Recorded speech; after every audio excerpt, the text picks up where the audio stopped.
GCI ops from the PKTT, where, as I've said, mainly experts. We had to get a ballistic expert because from the information gathered, it was clear that it will be another investigation support that the team will need. We also requested the digital forensic analyst who then was going to assist in the form of, because they are organized crime, it involves lots of gadgets that we are using on our daily lives. We also needed the call data analyst specialist because of the communication that needed then to be analyzed and be used as evidence. We also had to request 3 times crime scene investigators. By that time, it was clear from the information collected that there are lots of other crime scenes that might be needed the team to zoom into. Hence, then the crime scene experts had to be 3, so as then they are able to cover all those identified crime scenes. And it also had a lot to do with the reconstruction, because they were not fresh crime scenes. So it needed experts then that can be able to do the backdating of crime scene management to try and create the picture as to what happened 2 years ago in this particular place. Hence, then we had to request 3 of them. We also had to request the operational analyst. The operational analyst is the one that is collecting all the reports from different analysts and put them together to paint one picture. So it's an overall analyst that must be able to read and interpret the digital forensic analyst report, the ballistic report, the call data report. So we needed that center of an analysis. We also realized that we need the overall commander.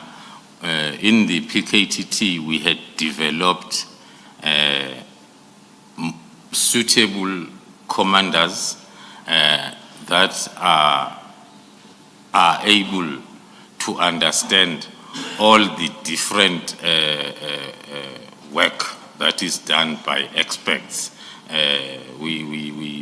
That's why we had to be specific, because in most cases in the police you'll find a commander who's a specialist in visible policing commanding or crime investigation commanding. But the capability that we had built in the PKTT was for the commanders that are able to understand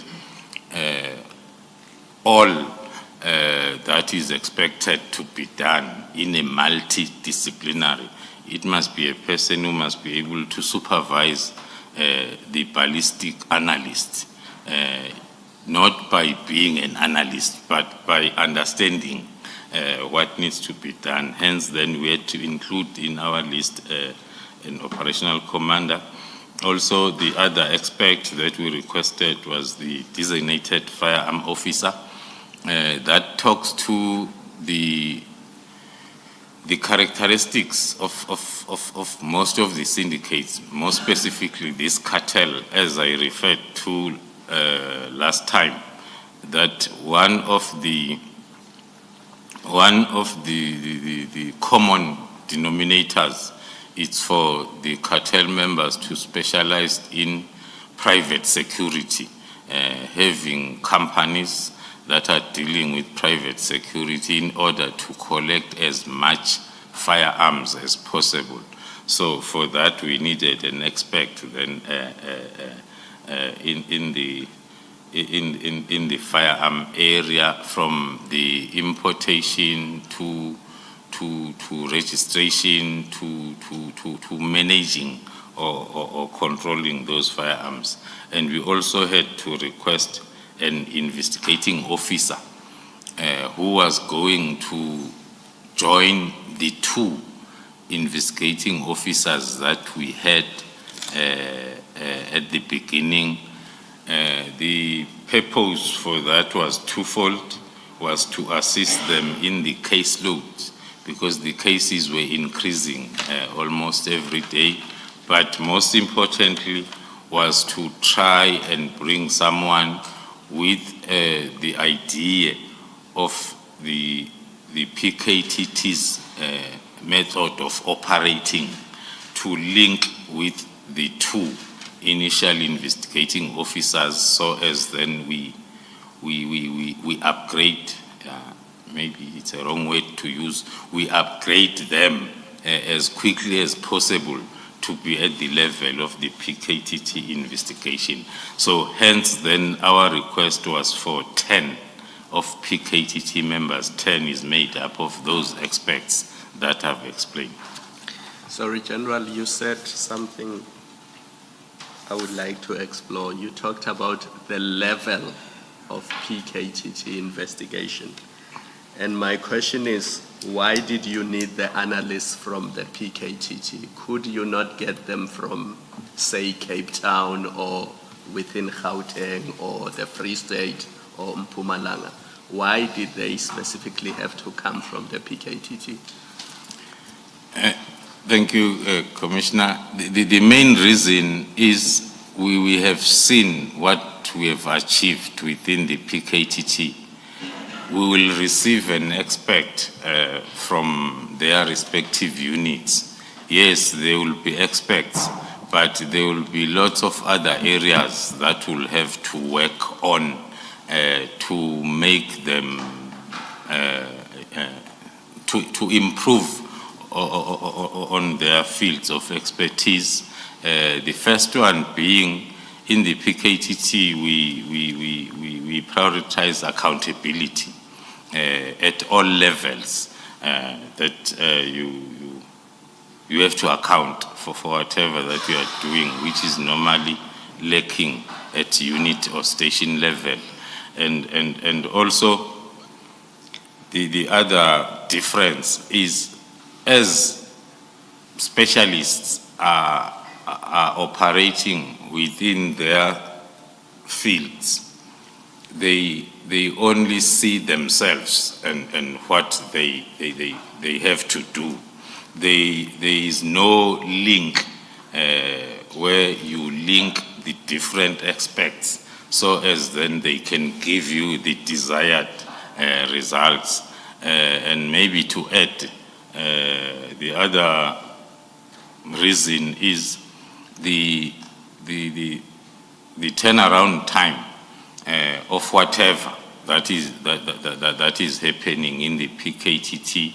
We have made it such that it's far much better than the normal SAPS units or stations are operating. Thank you, Commissioner. Can you give us a practical example of this turnaround time that you refer to? What would be the difference in the PKTT versus what you say is not the same in the normal SAPS units? Yeah, maybe so as I don't make the work of the Commission difficult, I'll quote on one of the evidence that has been led here, which is the ballistic analysis. We put it such that the ballistic experts must understand that he or she is playing a supportive role of the investigation. The more time you spend on producing the report, you are delaying the investigator. So now, because each and every investigation has got a plan, so the physical worker, the investigating officer, will not want then to miss the targets and the timelines because of a particular specialist that is bringing his or her own turnaround time. I will say where we saw it working for us was or is the ballistic analysis. The reason why we normally use it is in our report we were flagging on ad hoc cases that will be generated from the intelligence-driven operations where we're looking for firearms. So in most cases, those operations will be on Fridays during the proper time, but on Fridays. So because we will be having a target that we have intelligence that is in possession of a firearm that was used in a particular case. So the work of a ballistic expert will start Friday midnight or Friday or Saturday morning when we come back with that firearm. The target is by Monday when we go to court to enroll the possession of unlicensed firearm. It's already linked with a main case that we're investigating. But all the turnaround times are made shorter because they have to fit the investigation plan, whether it's called data analyst. If the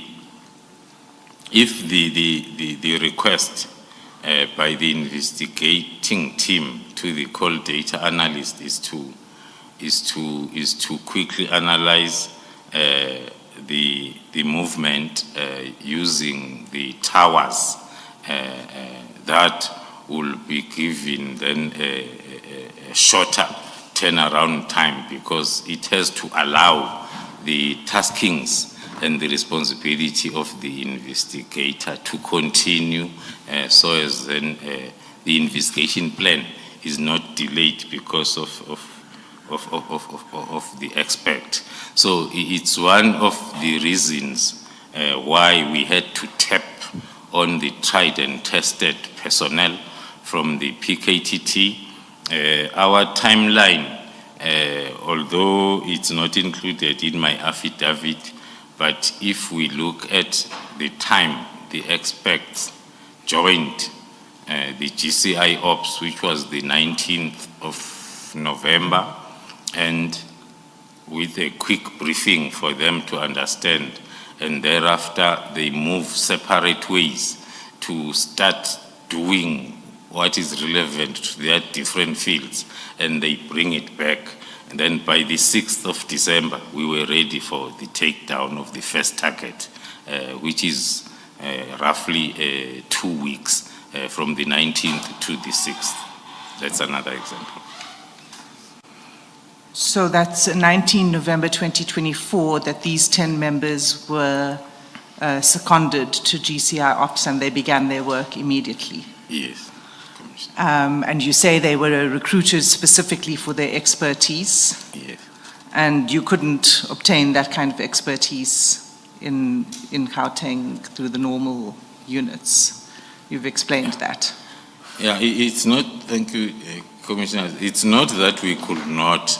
The expertise and experts are there, but the way of operating, starting from the attitude towards your work, which is more about, because I think I indicated previously that the way of the methodology in the PKTT it's different from the normal SAPS way of doing things. Every day there are accounting sessions, every day. When you go out, maybe let me start by, you don't go out to do what you think and feel needs to be done. A day before, the team will sit, and then the operational analyst who's having all the information in front will then give the direction, which will give rise to the taskings that the investigation team must go and obtain statement from A and B. And the statement must contain these. And then when that comes, then the team will sit again to account and verify the feedback, whether it's talking to to the. So we wanted, because we could see, as I've said, they were, because this now was a different operation with a counterintelligence investigation, as I reflected that one of the objectives of counterintelligence is to neutralize the threat. So you cannot then leave the threat being there for ages.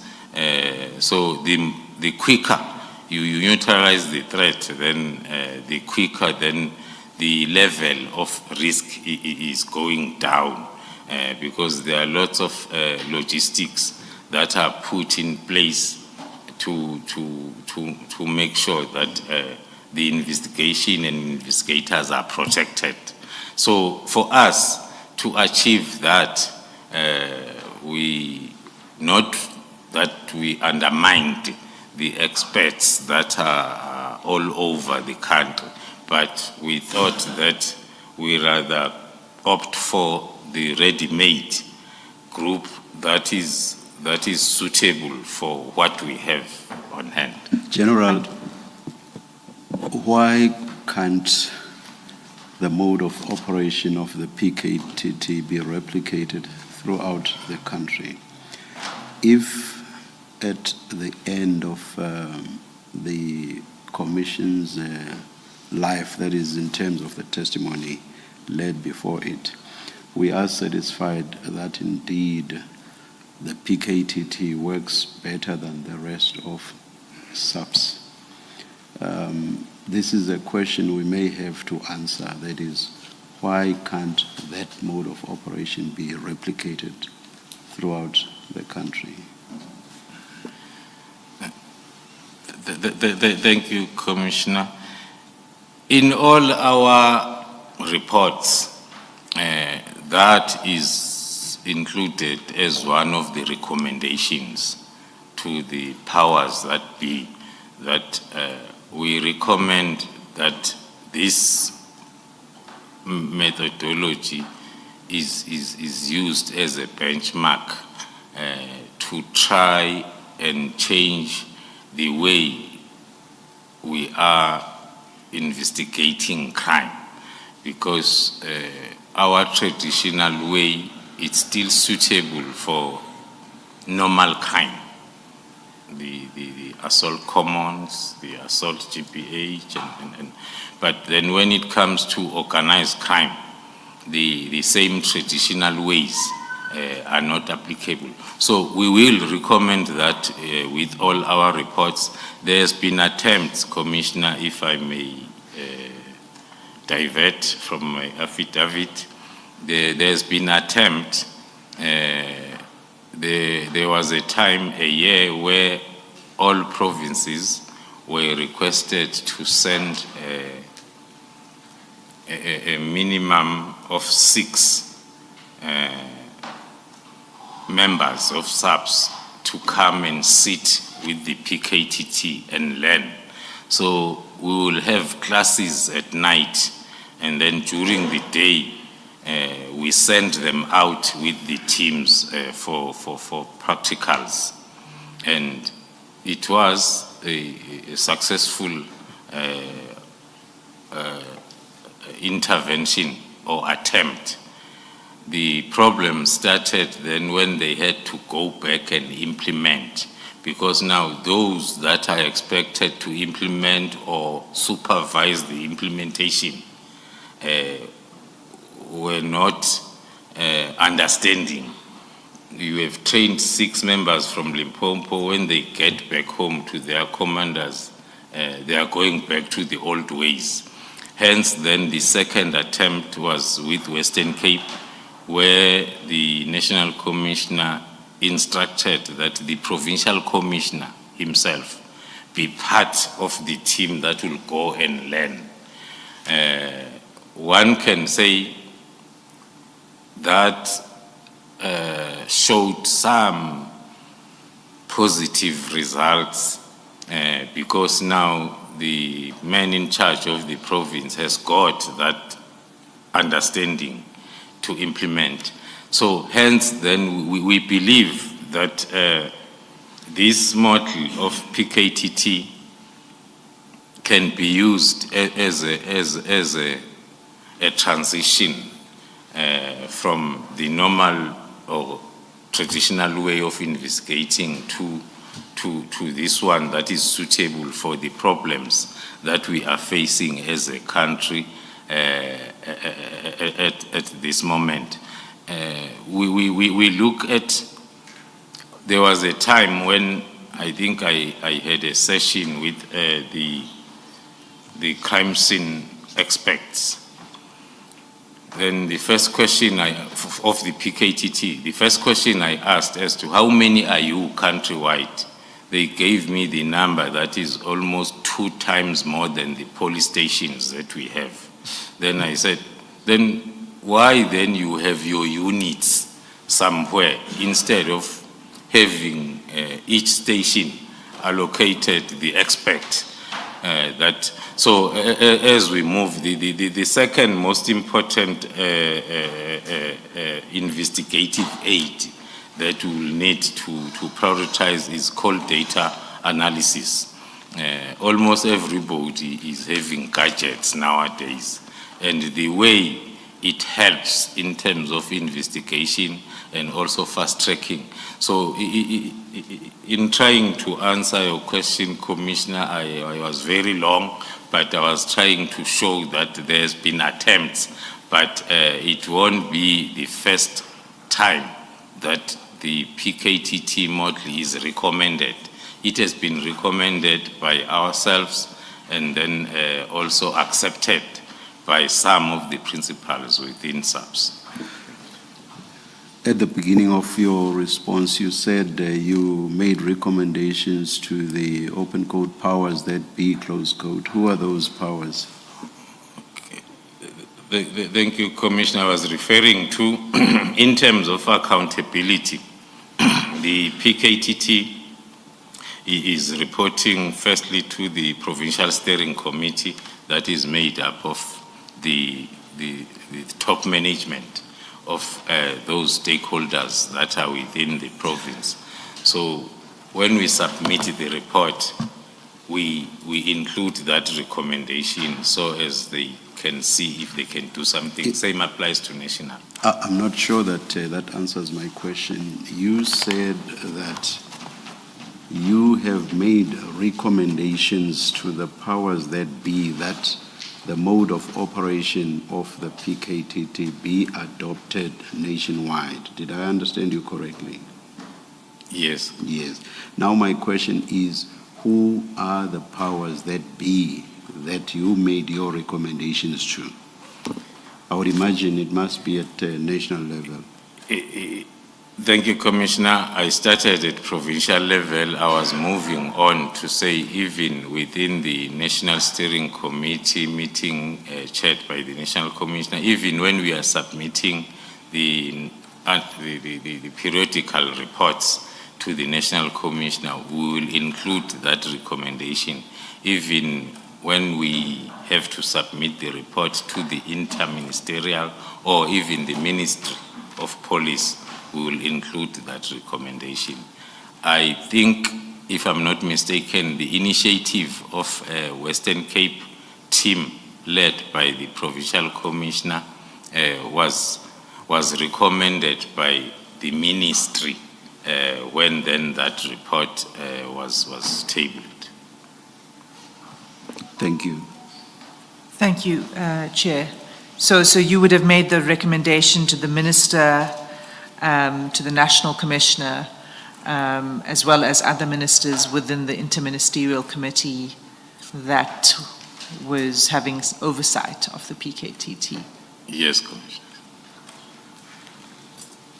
So that was a small diversion. Let's return to where we were, the secondment of the team, and particularly because of the importance of the working method of this team that led to the arrest of Mr. Molefe on the 6th. And that brings you to paragraph 107 of your statement. Now, General, you'll see that the next few pages, all the way up to paragraph 124,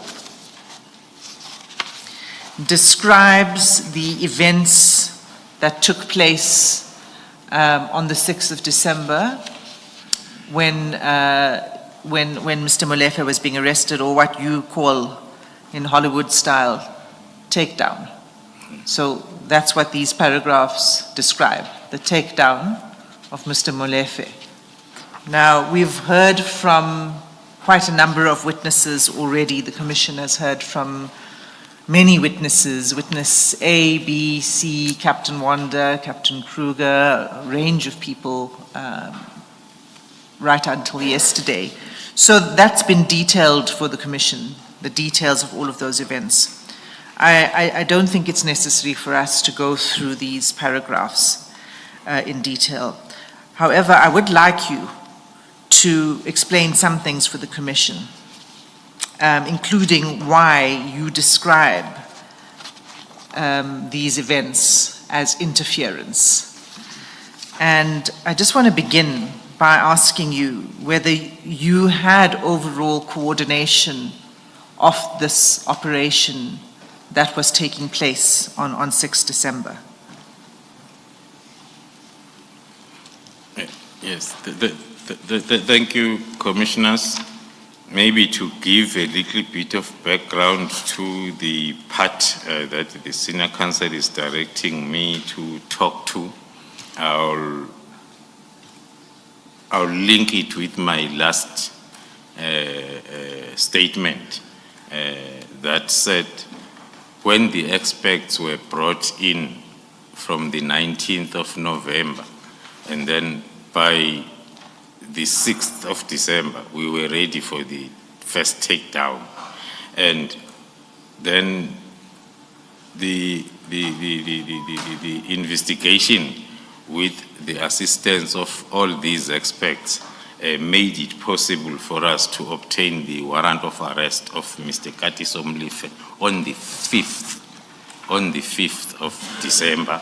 That's when then we had to start preparing for the takedown or the arresting of Molefe the following day. Then, which was then on the 6th of December. So what we did, because within, as I've said, this is a GCI Ops, which has got a lot of intelligence activities within.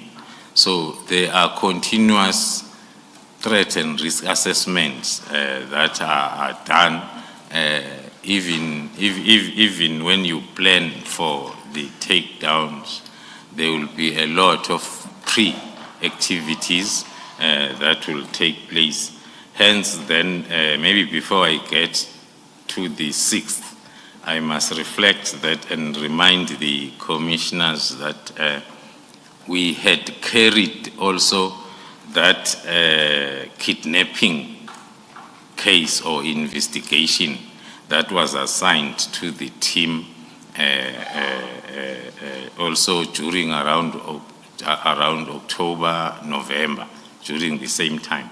So we had collected a lot of intelligence and information that needed us to conduct then the search and questioning of a suspected person involved. Hence, then, on our planning for the 6th operation, we had to include also that part of searching and questioning an identified target on the kidnapping case. So we had to do that because we had to mobilize additional resources for the 6th. So in order for us not to remobilize the following week for the search and questioning, then we decided to combine both the operations to take place on the 6th. So the two operations you're referring to then is the takedown of Mr. Molefe and then the questioning of Mr. Madlanga. Madlanga, yes. So both took place on the 6th of December, and that was by design. By you say? design, not a mistake. It was planned to be like that, maybe to add why we had to mobilize more resources. When I was explaining the first batch of experts that came to assist, they were minus the tried, I'll always use these tried and tested combat experts that we utilize in the PKTT. So for this particular operation now on the 6th, we had to also get the support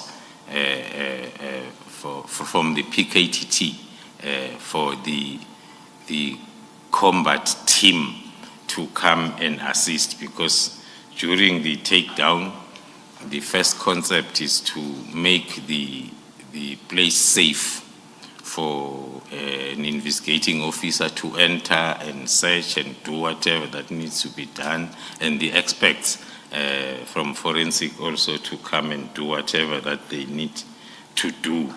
But the other aspects that maybe commissioners I might add whilst I'm there, we had to mobilize extra special task force members from outside the province of Gauteng. The main reason was for a threat assessment that had been done on the second target or second operation, which was the search and questioning of Mr. Madlanga, based on the profiles that we have done of his more than 20 protectors that are former special task force members. So we were not going to be able to do our work if we bring the combat team that is less trained than what we were going to face. Thank you, General. Chair, it's 11:02. I'm just bringing that to your attention.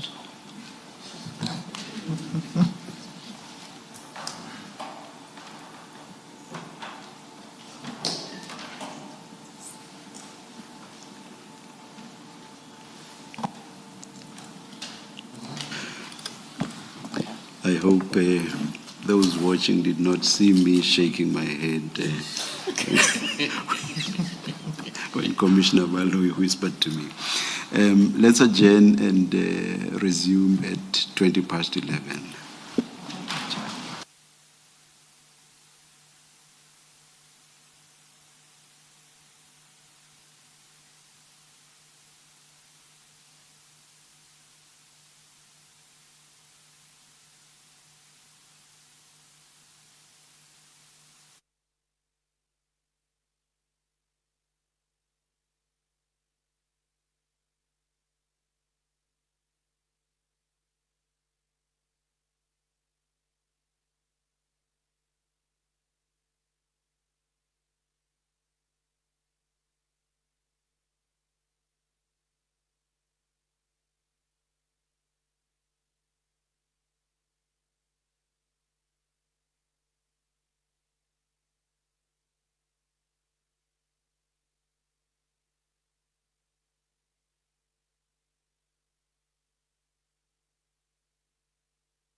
serve in the Joint Standing Committee of Intelligence, JSCI.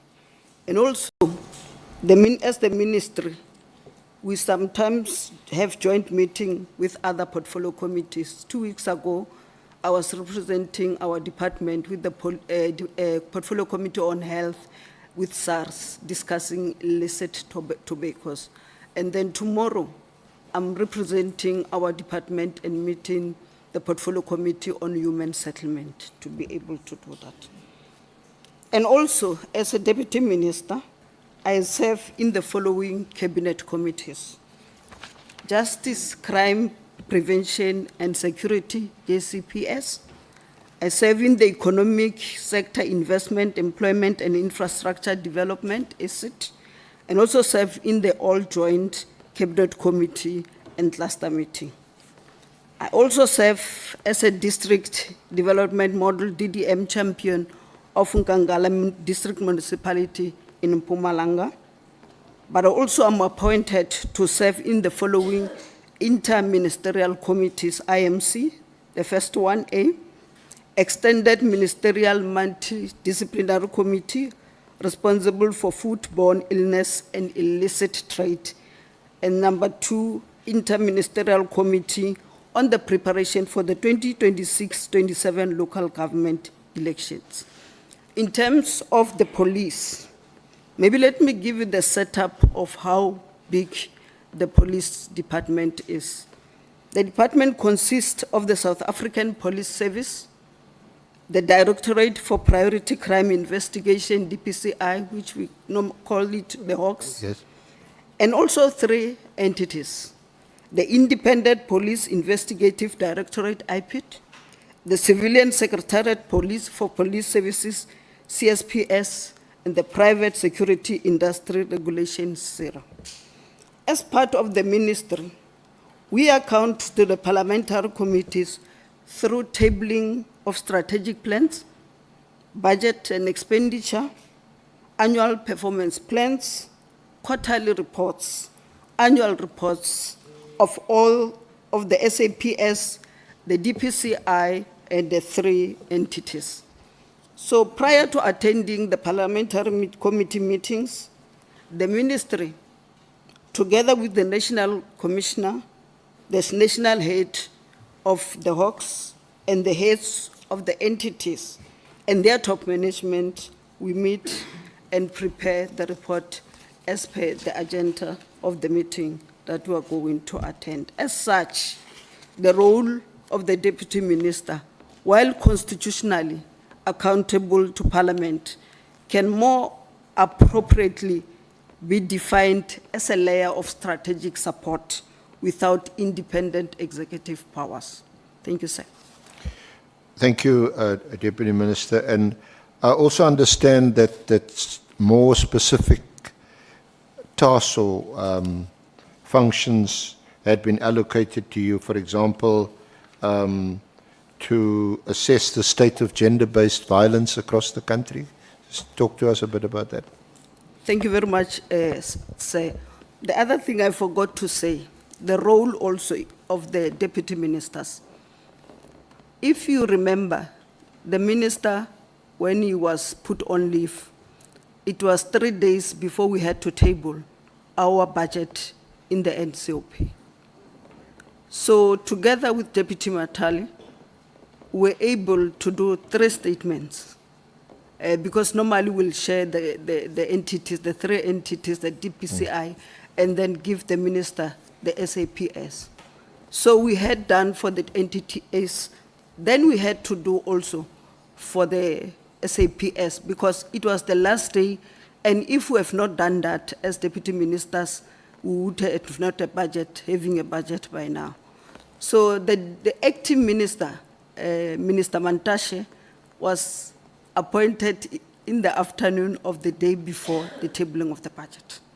So, but we had prepared it and give it to him, and when we went to the NCOP, we said to him, he must just read it, and where we have to come in, we will come in. And indeed, we had our budget passed in that. So that is also the other role of the deputy ministers that people might not be able to understand. Coming to your current question, when the acting minister, Professor Firoz Kachalia, was appointed, we sat together and then we took him through what we were doing and that we were not allocated responsibilities then. So after a week, he then called us and then he then allocated us responsibilities for now and he said we'll go on. So for now, I've been allocated to deal with the GBVF and all the infrastructure and everything related to it. And he assured also the support for me in order to be able to do that. He also delegated to me to deal with the integrated crime and violence prevention strategy and see whether it is working or need to be changed. And if it needs to be changed, to be able to do that. The third one, if you have read my doctorate, I am specialized in technology.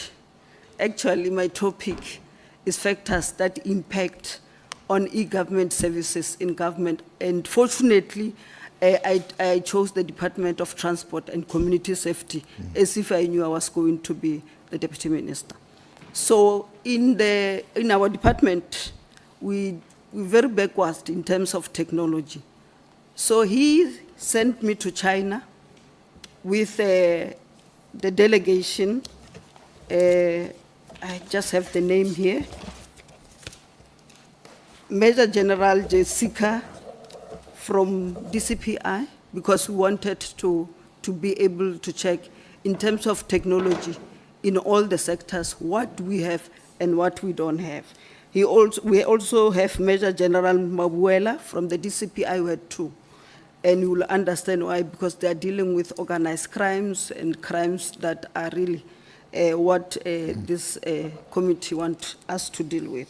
And Brigadier Dumisani, who's dealing with technology management services in the SAPS, and then Brigadier Mtleni, who's dealing with port security, and it's mainly based at the OSHIA, the OR Tambo, and Brigadier Haint, who's the Human Resource Development. And also, I had to present a paper to that international forum in terms of the technology and how we can use it to be able to deal with the issue of crime. And Interpol also was part. Remember, they had their conference here, and then they were part there, and then we were able to share that the crime we have changed is in terms of your cyber crimes and others. So how do we assist each other to be able to do that? So those are some of the responsibilities that the minister have given us. And after coming back, we had a meeting where I reported to him, because also in China, I met the minister of police, just that they call it security, others in China. So I met him, and then I said to him, we would want to partner in terms of the technology, because they took the heads of delegations to see the technology that is used by police there. And it's very advanced. That's why you don't have crime, almost no crime in China, even when they have a population of about 2 billion. So they use the technology to be able to do that. So when I came back, we sat down with minister and the deputy minister, and then we gave reports. And then I suggested that the memorandum that we had spoke about training of detectives. So we need to include the technology part, because when you deal with technology, you can't just advertise it like a tender for catering, because it needs to be secured and make sure that it can be hacked and all those other things. I don't want to bore you with technical things of technology. So we gave a report to him, and then he accepted the report, and then we are going to write a report to the president to be able to suggest that we amend the memorandum to include technology. So it's very supportive and allow us space to do our work. Thank you. Thank you, Dr. Boshelo. Sounds like you've been very busy. almost, My only day almost that is- exhausting to hear you. My only day that is, I can show you my diary. It's like this diary. So my only day that is free is normally Sundays. Thank you. And it also sounds like the approach of the acting minister is somewhat different to Minister Mkhunu. Of course, it's different human beings. Surely you'll expect them that they will have different leadership styles. Now, talking about Minister Mkhunu, of course, this inquiry is mainly about the political killings task team, and on the 31st of December 2024, Minister Mkhunu issued that directive. So just to park it there, did you know about it? Were you informed about it? When did you learn about it? So just discuss that. Thank you very much, sir. I became aware of the minister's letter and directive, which was issued on the 31st of December 2024, while it was circulating in the social media. And I assumed it was fake. Until when the minister called me in the early January, around 6-7, to inform me that the letter that was circulating was not fake. He wrote it himself. I thanked him for clarifying the status of the letter, and the minister further confirmed before this committee that he is the author of that letter. Mm-hmm. Thank you very much. So what was your reaction when you, did you see the entire letter, which is SP2 to your statement? Did you see the entire letter on social media, or was it sent to you? Did you receive it? When did you first see it? No, I didn't. It was not sent to me. If you can look at the letter, there's no CC deputy ministers or CC whatever. It was just a letter addressed to the national commissioner by the minister. So it was not sent to me. As I said, I saw it in the social media, and I just thought it was a fake letter. So until the minister called me and said it is not fake, he wrote the letter. In terms of how I felt, I was a little bit disappointed that I thought we were working together. And before you could take out the letter, I've read all the letter, all of it. Yeah. And I thought it could have, as deputy ministers, maybe, discussed it with us, but maybe as the executive authority, he felt that he didn't want to discuss it with me. But I was disappointed, yes. And you expressed no view on his authority to issue such a directive or the lawfulness of the letter? As I said, maybe because he's an executive authority. He used that to do that. And I think he had powers to issue the letter, and he used it accordingly. Mm-hmm. And subsequent to, before I move on that aspect, there was a meeting on the 21st of November between you, Deputy Minister Matali, and Minister Mkhunu, where the political killings task team was referenced. Do you remember that meeting?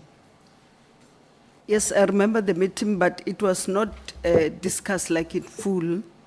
It was just in passing. Remember, I did not even know what their operations are and what are they doing, because we were still busy calling different sections to brief us, including the entities. So I did not necessarily know about it, and we did not discuss it in details. Did you know or were you aware of the interministerial committee that was established by the President in May 2018 and where the Minister of Police played a prominent role?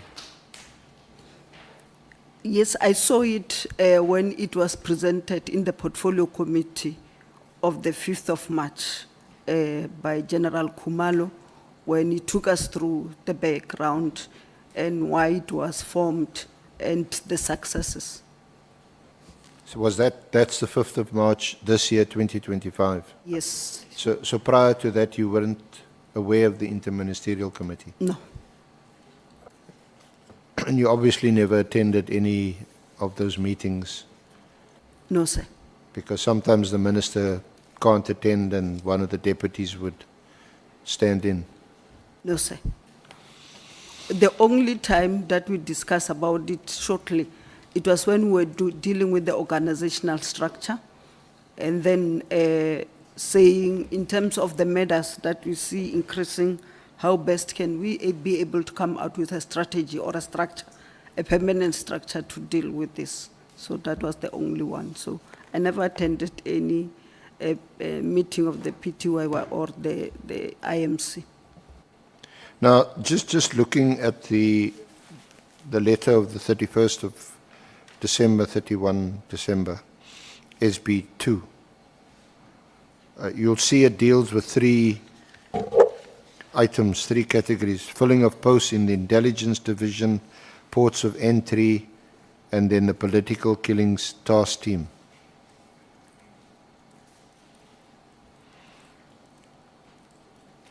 Have you got any views on whether these 3 areas or any one of the 3 areas falls within the executive authority or should fall under the operational authority of the National Commissioner?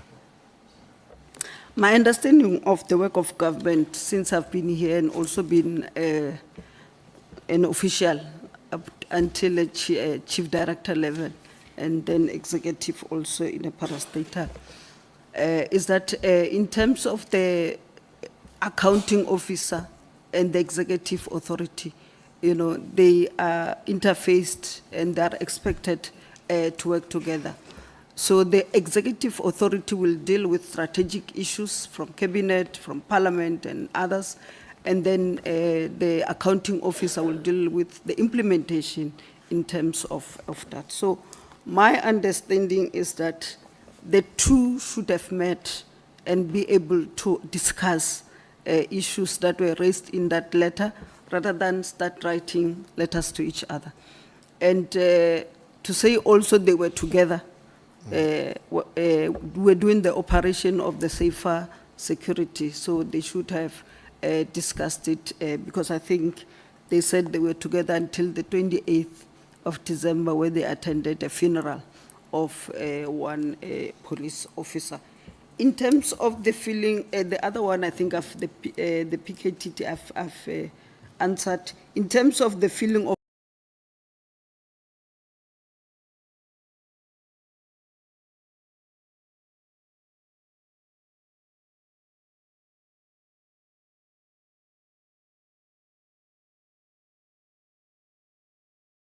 of July.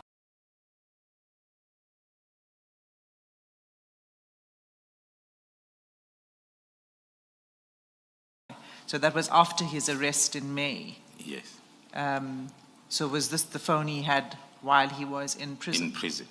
Yes, Commissioners. We had 3 encounters with Mr. Madlanga. The first one was the 6th, and then the second one was the 6th of December. The second one was the 14th of May, and then this, at a small scale, an operation in prison was on the 6th of July. Thank you. So let's go back to the Hawks. In our operations, for each and every operation, there will be an overall commander who will continuously get the situation reports and advise the operational commanders on the ground. Our stages as it's happening. so as then I'm able to activate the analysis department to continue with the profiling, identification of the aircraft, and as you get the information, because you are The Hawks who called the head of the Hawks at the time. Do you know the person who made this call? On the day of the takedown, we could not be able to identify, to identify the caller. But as the investigation was progressing, we managed then to narrow the scope towards the final identification of the caller, or as to the activation of the Hawks, either to be part of the operation against the lawful operation that we were conducting.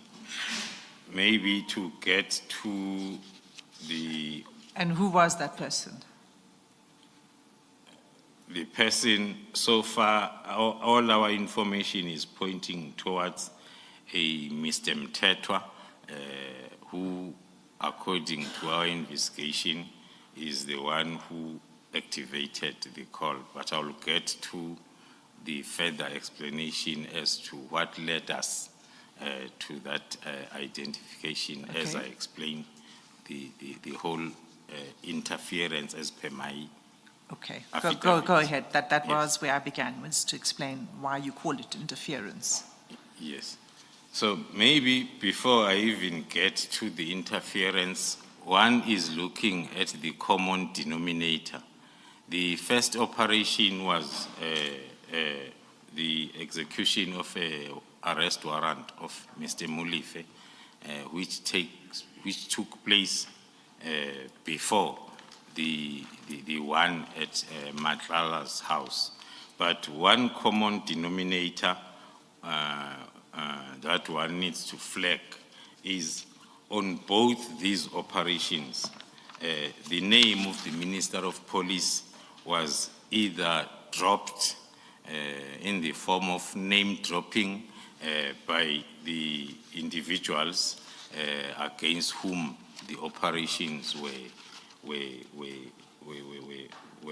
targeted.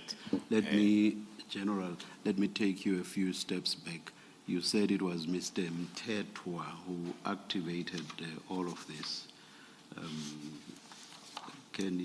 That is the involvement of the Hawks, I assume.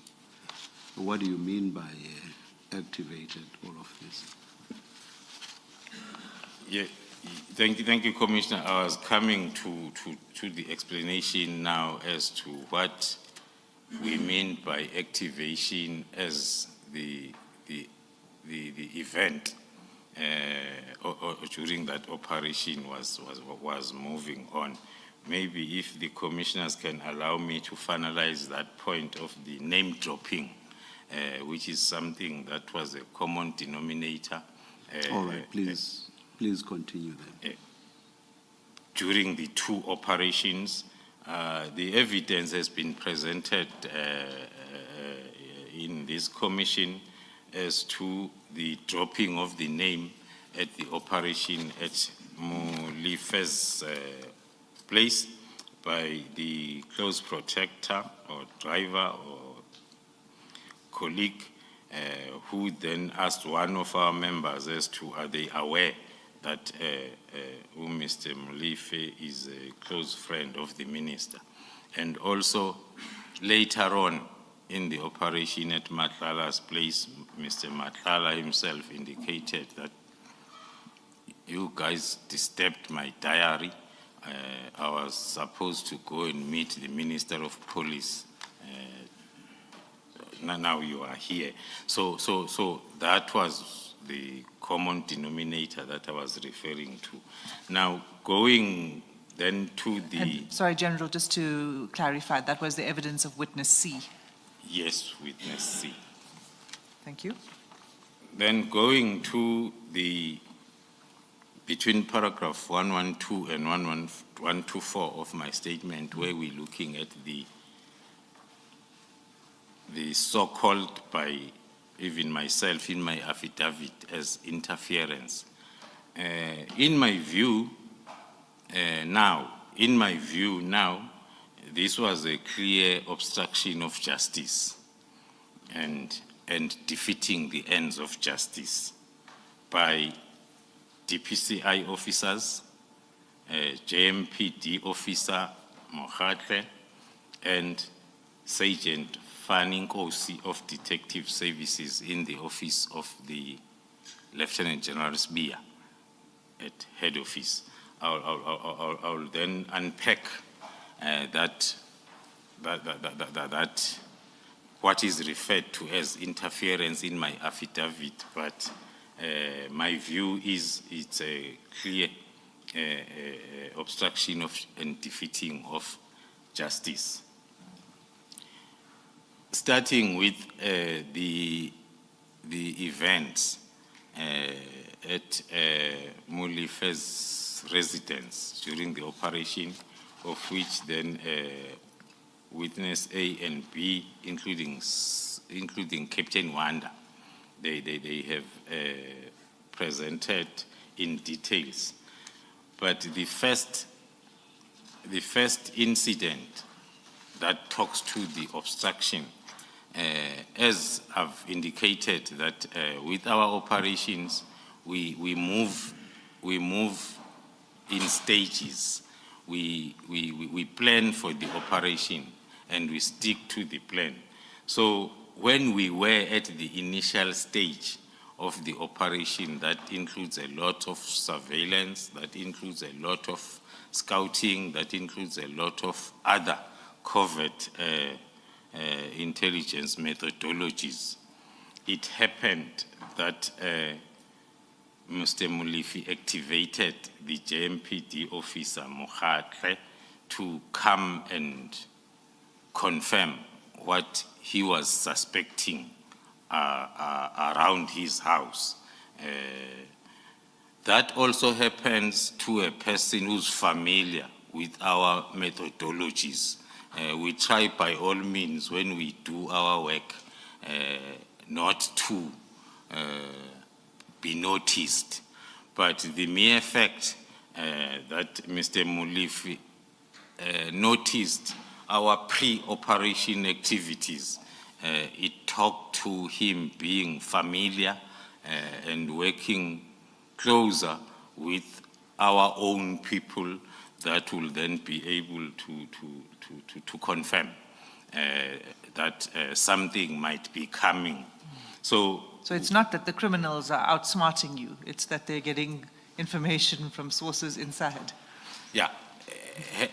Hence, even during my first part of testimony, I indicated the very selective type of recruitment by the syndicates. They recruit those people that would add value to their operations.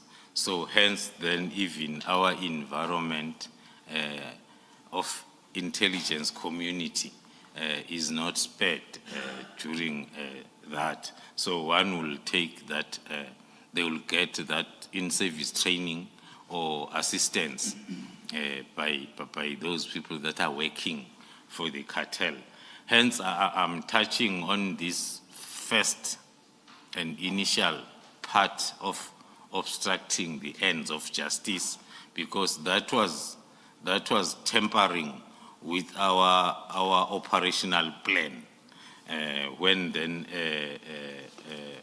Mr. Mohatle was activated to come and verify and confirm if indeed the activities in the vicinity were talking to the possible police operation, of which he successfully did and gave feedback to Mr. Molefe. So Mr. Molefe, when the operation started, phase 2, had already got the confirmation that the operation is on its way, because he happened then to get an expert that is having systems on the cell phone to verify and confirm whatever that is suspicious around and give a feedback, of which, according to our information, he did give feedback to Mr. Molefe. And just for the record, Chair, the affidavit of Officer Mokhatle is contained in the annexures at SDK 22, page 196. And General Khumalo, you're familiar with that affidavit? Yes, I am, Commissioner. And what essentially does Officer Mokhatle say in that affidavit?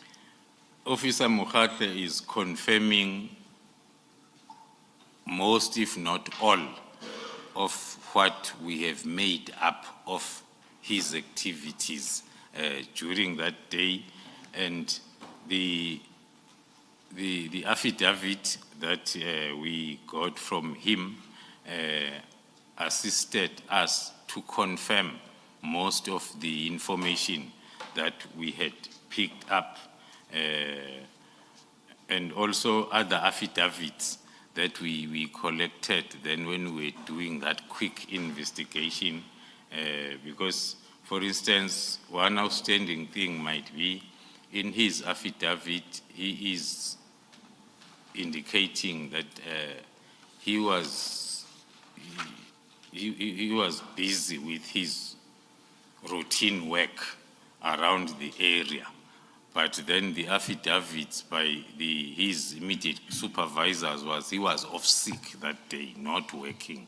So after doing whatever that he did for Mr. Molefe and giving feedback, then he says he continued with his patrols that are irrelevant based on the affidavits by the immediate supervisors that we wanted them to confirm. Also, is confirming the abuse of the systems that are used then to verify information during investigations and intelligence processing in terms of vehicles, in terms of people. And this can go as far as maybe to touch on it. In the intelligence environment, we use a lot of covert resources. Now, for a person to be able to link a covert resource with police, it will need a person who's very knowledgeable as to how to go around and detect that, of which then Mr. Mokhatle successfully did. Okay, so just to close this, to confirm, Mr. Mokhatle said that he obtained the ownership of those vehicles outside Mr. Molefe's house, and that was the way in which he was assisting Mr. Molefe. Is that right? Yes. And he also confirms in his affidavit that he's very close to Mr. Molefe. Yes, that's correct, Commissioner. And then moving on to the point that I've touched a little bit, that talks to the information about a Zungu that we had received before the interference day, the 6th of December, which was during May 2024, way before the 6th of December, when then Major General Shibiri informed our witness A and B that the people that they were investigating are having lots of money and they are linked with officers from the tombs of the hawks. And he specifically mentioned a Zungu. So that is the information that we received way before the 6th of December. Now we then package it where it belongs, and we processing it as we move along with the investigation. I am touching it at this stage, so as when I get to the high level, I take it that I won't have to dive deep in terms of the activities by Toms and Hawks on the 6th, because there is a lot of evidence that has been led here. That's right. I'm touching on this point, so as when I get to the high-level summary of what happened on the day, we link it with the information that we had received months before that talks to the Toms and the Hawks. That then informs my view of this not just being interference, but being the obstruction and defeating of justice.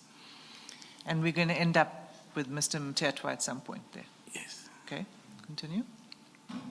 Then, so with that, then, from our side, that we were privy to the May information and other activities that we had already conducted after receiving that information in May, confirming, attempting to identify others, because the statement was the Mr. Mulifi and the people that the team was investigating were linked with officers from Toms and Hawks with specific reference to Zungu. So we had to do a lot of other spade work to try and confirm that statement. That is then from May up to now, because it did not stop on the 6th of December. So it was not a real surprise for us what happened on the 6th, when then there were members from the Hawks, including Toms, in Mr. Katisa Mlifi's premises during our operation, based on that information that we had received. General, do you hold this view of obstruction of justice against the members of the Hawks who arrived at the scene, or do you hold it as against perhaps people much higher up? Let's leave aside Officer Zungu for a moment, but those who actually arrived on the day, do you hold that view against them? I'll tell you why I'm asking.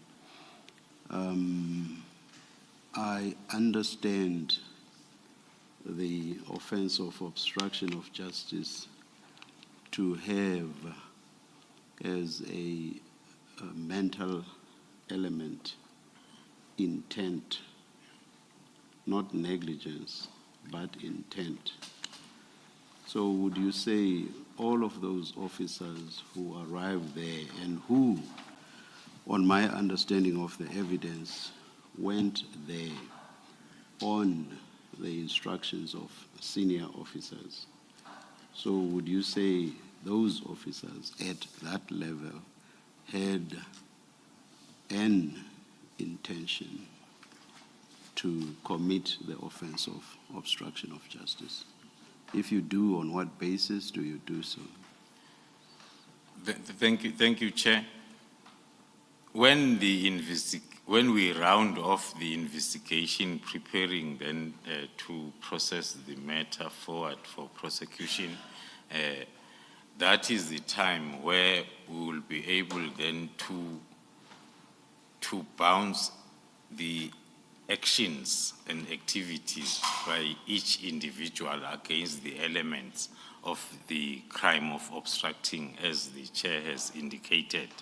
For now, the identification and information is talking to the activities. So they might, if I may make an example, there might be a person who had intent of defeating the cause of justice who was not at the scene, but who played a role. And then within a vehicle, there might be 2 or 3 people that were at the scene of crime. And maybe one of them did not have the intent, but then 2 had intent. So the final stages of investigation then will clearly give us the picture. So at this stage, you are referring to the Hawks as a collective, not necessarily identifying individuals. That is correct, Commissioner. Thank you. So moving on to the issue of how far we are in terms of the identification of the activator. According to the reports that we received from the day of the operation and also our follow-up investigations that we did, is that Mr. Boy Mthethwa is the one who activated the involvement of the Hawks. Why we say so, it's because he was not within the premises. So when then he arrived, based on our methodology of operation, I think during my initial testimony, we played a short video of our very minor operation, which is compliance inspections in Kat Matlala's offices. And we saw how we approach each and every operation. It's the combat that will clear the target for the experts to come and do their work. Who will neutralize? That's the verb that you use. I was trying to avoid it, Chair. Who will neutralize the target so as it makes the environment conducive for the experts to do their work. So in this operation, the same happened. When then the target, if I talk to the target, we don't normally refer to a person. The target is from the gate or from the vicinity. Whatever that will demarcate as a target, the space that we must own during the operation, it will be referred to as a target. Now, when the target was neutralized, with using that word with the permission from the chair, and then that's when then Mr. Mthethwa came and attempted then to cross over the red tape, the demarcated neutralized space, and he tried to introduce himself as a brother to Molefe. Still, that did not work because it does not work, because you cannot make the target sterile and you also contaminate it. Whoever or whatever that attempts to contaminate the target will have to wait until we are done. So that excuse or request was not successful of a Mr. Mthethwa who introduced himself as a brother so as he can be allowed to enter the neutral ground. And then he was refused, And then that's when then he indicated that he will call the hawks to come. So that is the first part that talks to why we are moving towards identifying him as the activator of the hawks.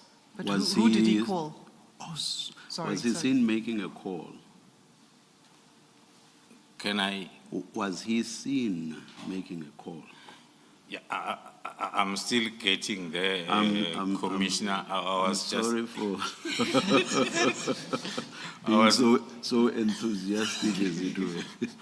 I was indicating the words uttered first, that if you refuse me as a brother to Katiso Molefe to enter, then I'm going to call the hawks to come here, interpreted by us to come and deal with you, that you are refusing me access into the premises.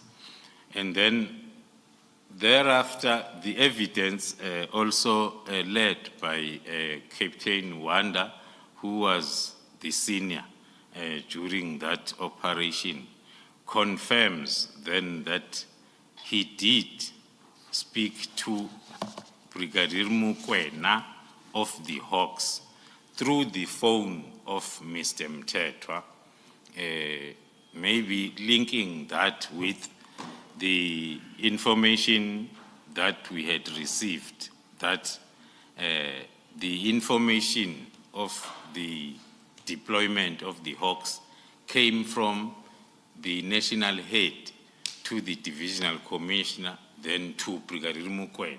Now, when the evidence of Captain Wanda comes with him talking to a Brigadier Mukwena through the phone of Mr. Mthethwa, takes us back to the utterances of Mr. Mthethwa that I will call the Hawks to come.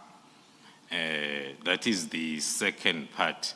So by the time then Mr. Mthethwa activated, as I've said, the Hawks according to our current information,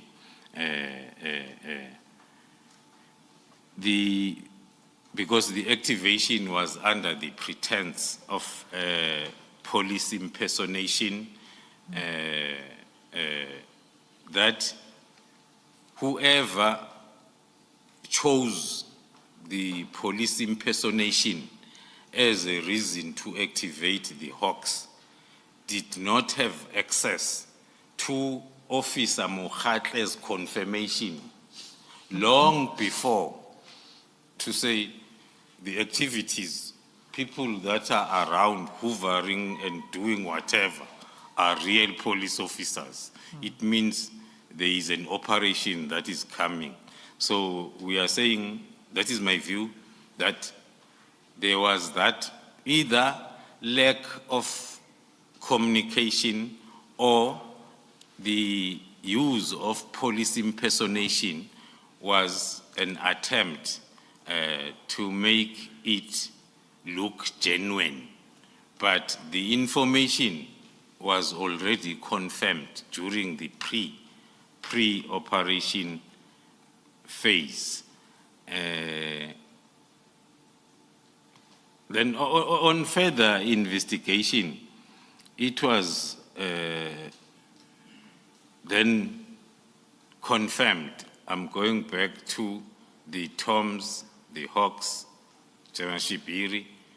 It was then confirmed that indeed General Shibiri was not wrong when he gave us the information long before that there are officers within Toms of Hawks that are working together with the cartel.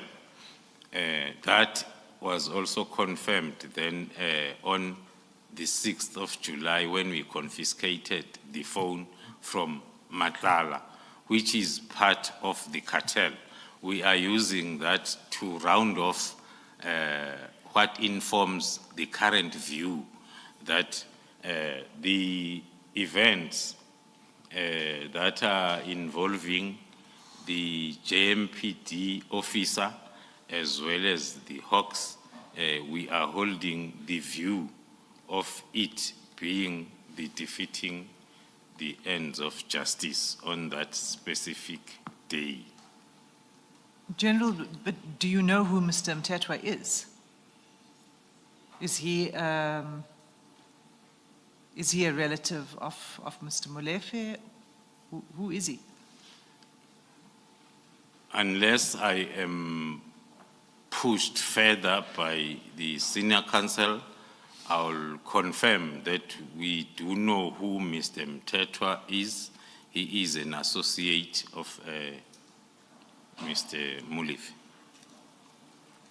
He's an associate of Mr. Molefe. Yes. And you're saying you will go no further. Is this part of an ongoing criminal investigation? It is part of the ongoing investigation. That's correct. And just the one other thing is, I wasn't sure whether you had got there or whether you said it was who exactly, do you know who Mr. Mthethwa called exactly? I know the evidence says that Mr. Mokoena was on the line, and of course he rounded up the troops to go and to check out the scene, but who did he call? Yeah, thank you, commissioners. That is the part of the investigation that we are rounding up, that I can link with my response to the question that was asked by the chairperson, that using the chain of events as well as the information that we had through affidavits and the information on the ground, together with the statements or affidavits that are talking to the chain of communication, we are still in that process of positively linking the two. That will give us then the final suspicions that the involvement of A, D, and F was intentional, but the involvement of B, E, and G was a collateral damage or was by a coincidence. Okay, thank you, General. Does that then conclude your... Interference. Yes, what you wish to say about interference by the Hawks and the... what I meant is in relation to Mr. Molefe and the incident of Mr. Molefe. That is correct, Commissioners. And are you now going to turn to the operation on the same day that took place at Mr. Matlala's home, I believe? Yes.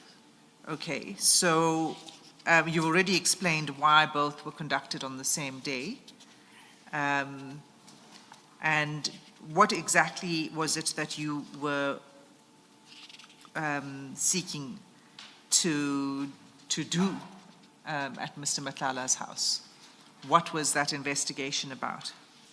Yeah, thank you, Commissioners. As I've indicated, the purpose of the operation that we termed search and questioning was part of the investigation that was informed by the intelligence that we had collected, and most importantly, that we had confirmed around the same day or same hours or same days we got the warrant of arrest of Mr. Molefe between the 4th and the 5th.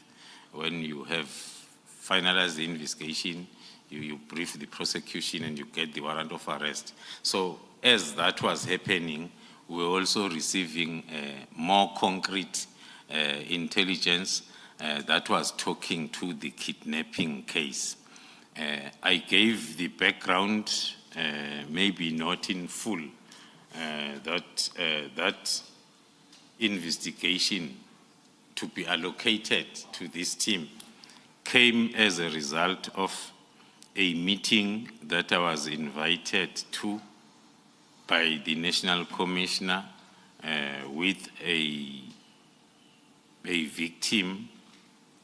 A victim, I mean people that are closer to the victim of kidnapping. It is during that meeting that they shared their wish and their uncomfortability about this particular kidnapping case being investigated within the office of the Deputy National Commissioner, Lieutenant General Sbiya, because according to them, their information was Mr. Madlanga was involved in the kidnapping, and Mr. Madlanga is very close to the Deputy National Commissioner. So it is during that meeting that the instruction, in some cases, if not all cases, in the SAPS we work with instructions, not requests, that the team, GCI Ops, must take over this investigation. So during the collection of intelligence as well as information, which also included a lot of digital forensic analysis in terms of video footages, that included a lot of call data analysis, because we had those experts that were there to assist in the Vereeniging case. Now that this case has been made part of this, they were also assisting. So the operation then was termed the search and questioning, because there was evidence, or not evidence, there was intelligence that was confirmed that the victim might be in those particular premises, and delaying that, as I referred to earlier on, that kidnapping is a life and limb situation. Your first objective is to rescue the victim unharmed. When did you acquire that intelligence that the victim may be at these premises? It was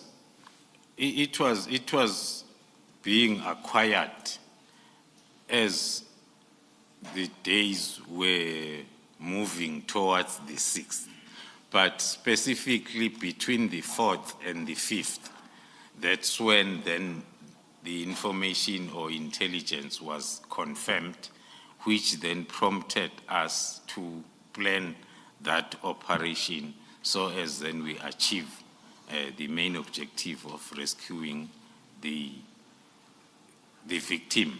And if I'm not mistaken, witness C testified a lot on the specifics that we had in terms of intelligence that day. Okay. So you confirmed the intelligence on around the 4th, 5th, and you conducted the operation on the 6th. And then what happened when you arrived? That will bring me to the third and the last part of interference, which again, according to my view, subscribes to the defeating the ends of justice. We had confirmed, as I've said, intelligence, and we were not going to take a decision to have that operation if we did not check what we had against our standard operational procedures. Then the interference in the form of defeating the ends of justice in that second operation now comes in the interview that the team had with the subject of investigation, Mr. Madlanga, who confirmed and even showed evidence that Sergeant Nkosi told me that you are coming. The first part of that was told me where the place where you were having the briefing. When we go for an operation, we'll have a staging area where we will brief, the final brief before we attend to the target. So the situation reports were going to Mr. Madlanga as we are moving on with the operation. So which will be between an hour or 2 hours as we move on. So if you are given the concrete information that the team is having their briefing session in that place, and after that they are coming to your house, and then you have enough time to prepare. Hence, then when the team came, Mr. Madlanga confirmed that he was expecting and waiting for them. Looking at that evidence and information. Sorry, General Khumalo, you mentioned Officer Nkosi. I just want to confirm that that is not the same Nkosi that was giving evidence before the commission, I think yesterday. This is not the warrant officer. This is a Sergeant Nkosi. That is correct, Commissioners. Maybe I was going to call this one a witness E, if that was the case. This is a Sergeant Nkosi, yes, who is a detective, yes, attached to the office of the Deputy National Commissioner, General Sibiya. And this is the Sergeant Nkosi that witness C has testified about? That's correct, Commissioner. And is this the same Sergeant Nkosi who had the bank card of Mr. Madlanga that we saw in those WhatsApp pictures? That is correct, Commissioners. Okay, thank you. Continue. I should think on the interference paragraphs that are moving from 112 of my affidavit to 124, that is talking to the interference, that I am holding the view of it being the defeating the ends of justice and obstruction. It was really a bad day for the team. We are not people that are happy with a 50% out of 100%. When we do our work, prepare, and we decide to go for a takedown, we want 100%. But the way what I referred to as interference in my affidavit made us not to achieve the 100% that we always strive for, more especially at our second operation then that is related to kidnapping. Okay, so, and you say that because of this interference by Nkosi, which defeated your operation on that day. And is this, and I need you to just take this further. I want to understand how you fit the sergeant into the picture. You've said before that he is,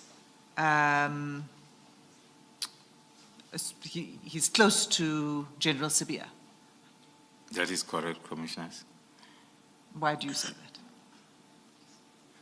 I say he's close, firstly, because officially he is working from his office. And there is evidence that we are still going to lead that will confirm the closeness in terms of the resources that he is utilizing, the official resources that he is utilizing to further the objectives of the cartel instead of the objectives of SAPS to investigate crime as he is expected to do. Senior Counsel touched on the... Should we do that? I mean, you say that we will still lead. Should we just get there? Let's get to that point, the evidence that you want to lead in relation to Sergeant Nkosi. That is correct, Okay. Commissioners. We can get to that evidence. Before you do that, Ms. Asim, can I just ask a question? General, this Sergeant Nkosi, was he part of the team that would have been involved with this operation at Mr. Matlala's? Was he part of it? Thank you, Commissioner. No, not at all. The team that is, because Sergeant Nkosi is a detective. So in this team, we have only 3 detectives, and we know them, we work with them. So there won't be the 4th one that, as I indicated, that during our investigation, more especially during takedown, we try by all means to limit the involvement of other people, because we had invested so much on what we have collected. Now, if we are going to allow a newcomer, a foreigner, to come and have access to what we have, it might then jeopardize our chances of being successful. So he was not part of the investigation. If he wasn't part of the investigation, how would he have known the kind of detail, for example, that you are now meeting for briefing? You're at a staging, I think you call it a staging place, and from there you are proceeding to Mr. Matlala on that day. How would he have known that information? Yeah, thank you, Commissioner. That is the part of the investigation that we are rounding off to talk to the defeating the ends of justice. There are lots of possibilities, and we have done some eliminations so as then we can come to the final evidence that will give us exactly how was he able to get these blow-by-blow plans and activities by the team on that specific day. Was that the fact that you are conducting the operation on the day, but also the detail of your staging? You have your meeting for a briefing at a particular place at a particular time. Was that information that was widely known within the SAPS? Thank you, Commissioner. As I reflected earlier on, we try by all means to protect our information, especially when it comes to that stage of takedown. The information was not widely known. I indicated that the combat team that we planned and utilized for this part of operation was the Special Task Force team, 2 sections, that we had to get from other provinces other than Gauteng, because we had information and intelligence as to how resourceful the cartel is, especially within Gauteng, but still it managed then to get into this particular agent. And so it's part of the investigation started with the debriefing, checking as to where did we go wrong, what happened, and then it led us then to the investigation where we are eliminating facts that cannot be true or be evidence, but we are moving closer to having a concrete answer, which is one of, we always say, learning curves, because when you are involved in a counterintelligence project, the first fact is you are fighting an enemy from within, other than from outside SAPS. So we are in that situation, Commissioner. So, thank you, Commissioner Beloy. So what I'm hearing you say, General, is that this is still part of an ongoing investigation. But you do wish to put some evidence before the Commission. And the evidence that you now wish to place before the Commission is in fact evidence that has been led in camera by Officer X. And the reason why it was in camera was because it was part of an ongoing criminal investigation. Isn't that so? That's correct, Commissioner. And why now have you decided that, first of all, is everything that was led in camera going to be provided to the Commission openly today, or only a part? Thank you, Commissioners. When I appeared in front of the Commissioners and I tendered the application for some of the evidence or information to be heard in camera, I did indicate that as the Commission will be continuing with its work, it might happen that they will be part of what was heard on camera, that then we might see the need now of leading that in evidence in front of the Commission in public, weighing against the disadvantages. So the part that we are going to lead today, which was part of the in-camera evidence, is the part that we feel that we have exhausted the investigation. There might be also some parts that might not form part of the evidence where we are still finalizing the investigations. Okay, so it's not all of the evidence, it's part of it that you wish to lead today.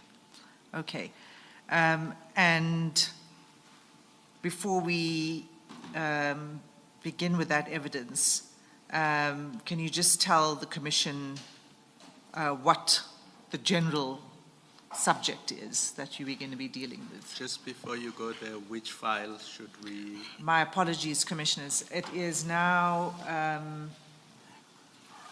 the file Exhibits Bundle, Part 2.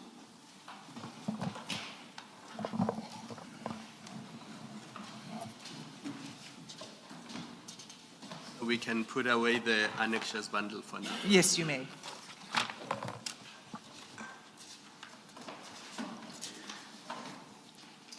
Commissioners, the exhibits bundle, this is the part 2 of the exhibits bundle, And the items, there are 11 items, and they're marked CJC 22 to CJC 32,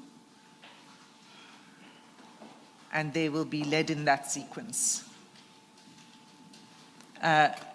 General, do you have that in front of you? Yes, yes, You I do. have. Okay, so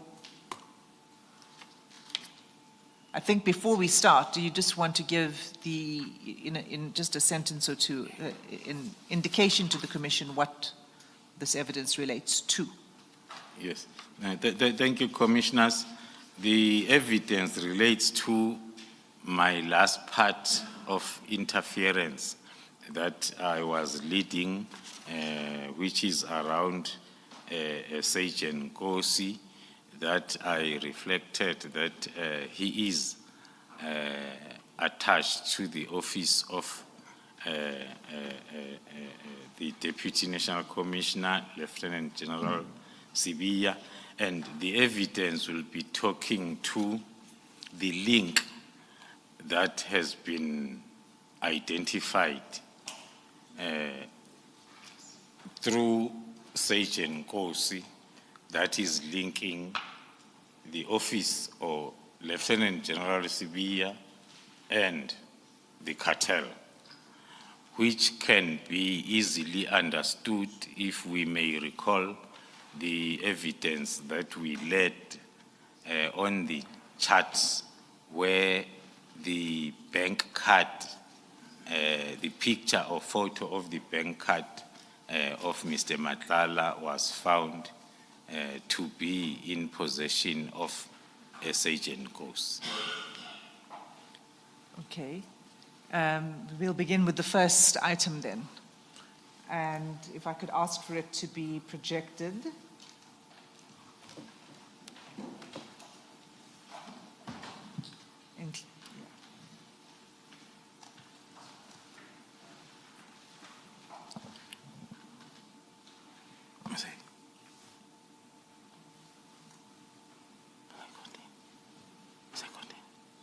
Sound.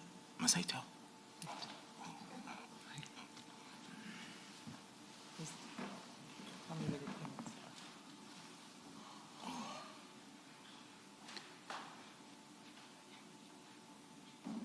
Okay. So, thank you. So, General, what is this that we are looking at? Sorry, can you put it back up?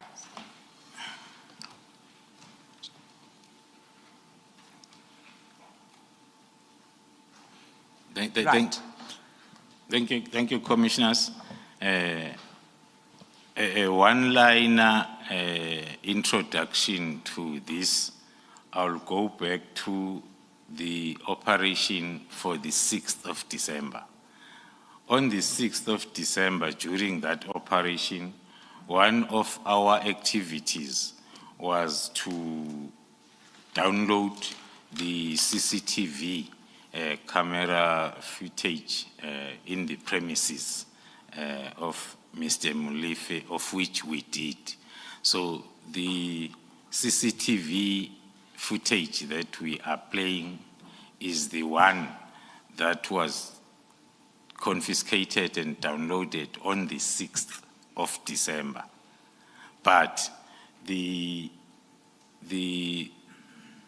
evidence, as per the dates, if the dates will appear on the screen, it's for the 27th of November, which was then around 5 or 6 days or less than 10 days before the 6th of December.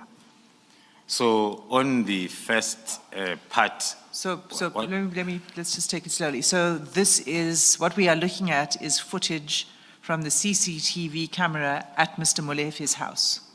Yes, Commissioners. And the date stamp is 27 November 2024. Yes, Commissioner. Okay.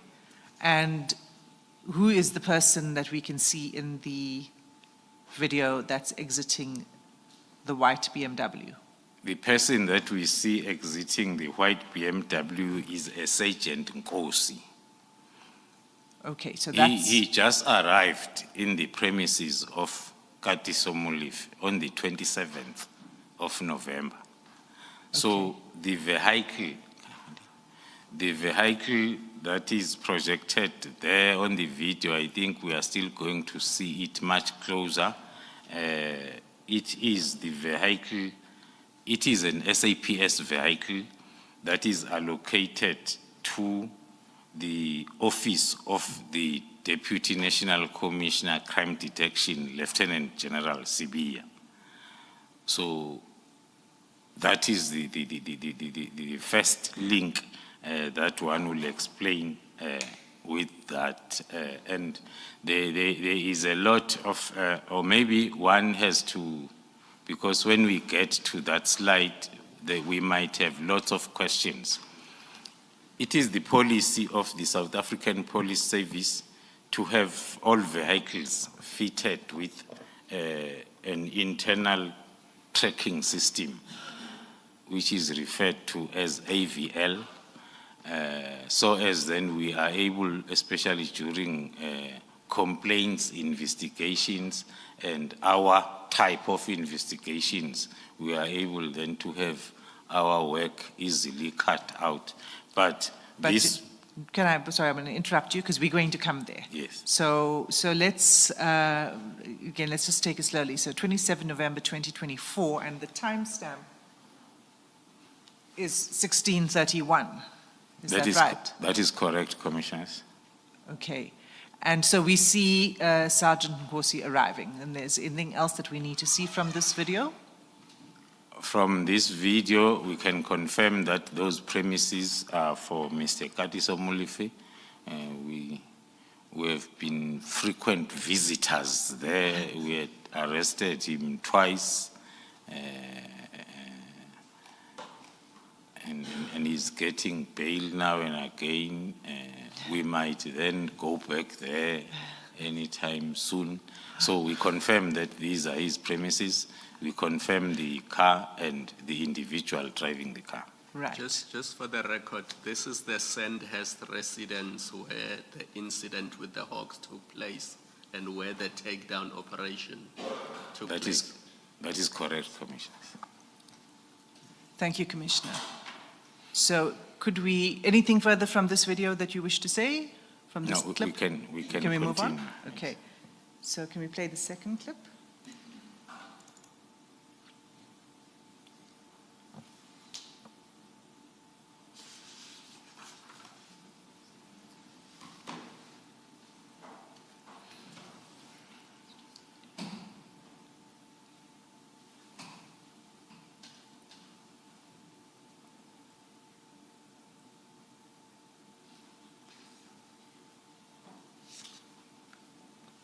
It's not showing. Could we have it projected, please? Thank you. Okay. Thank you. One second, General. I just want to go back to the beginning of this. Thank you. Let's just watch the video.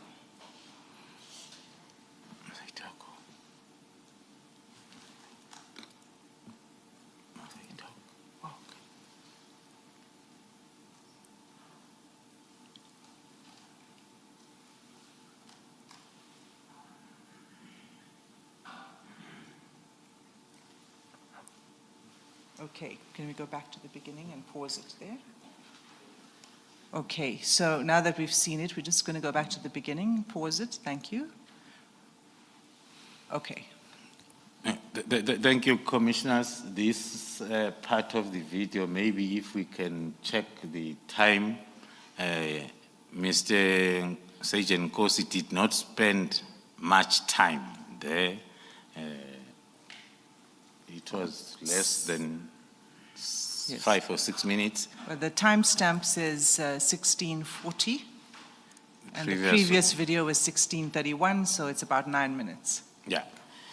And then we noticed that when he was arriving, he did not have any bag with.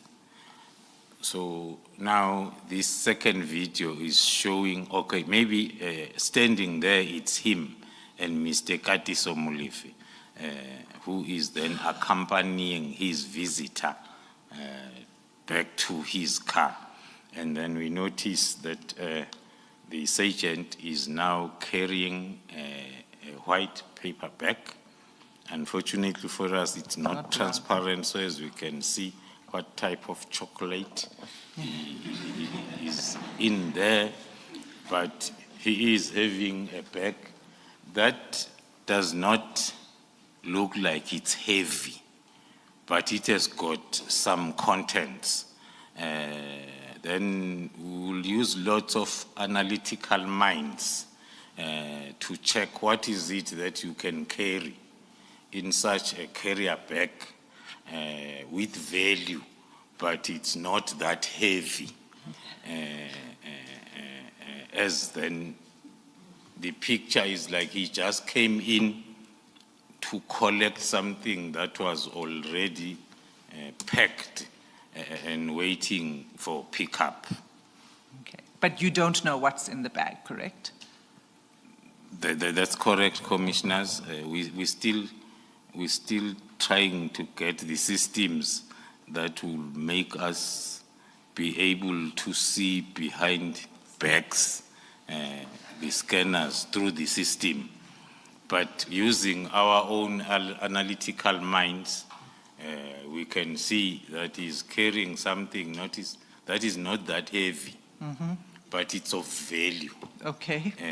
And we can then look at chocolate, sweets, or whatever that you can put in that type of a bag, and you hold it dearly so on your right hand. Thank you, Commissioner.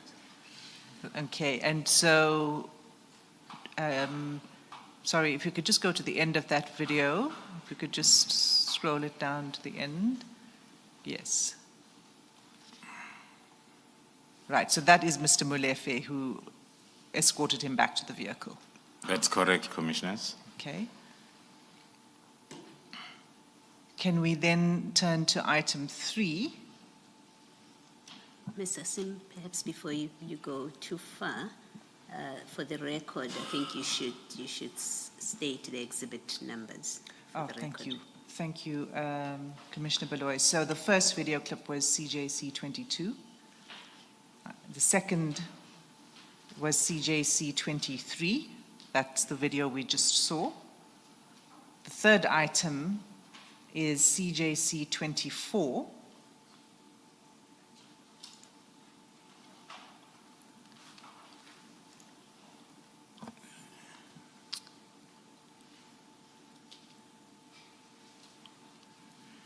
Okay, so this is a screenshot. Well, what is this? It's a screenshot of the car. We can see that. But can you tell us? Thank you, Commissioners. It's a screenshot of the same car that we wanted to confirm the registration numbers, which corresponds with what we call in the police SAPS number.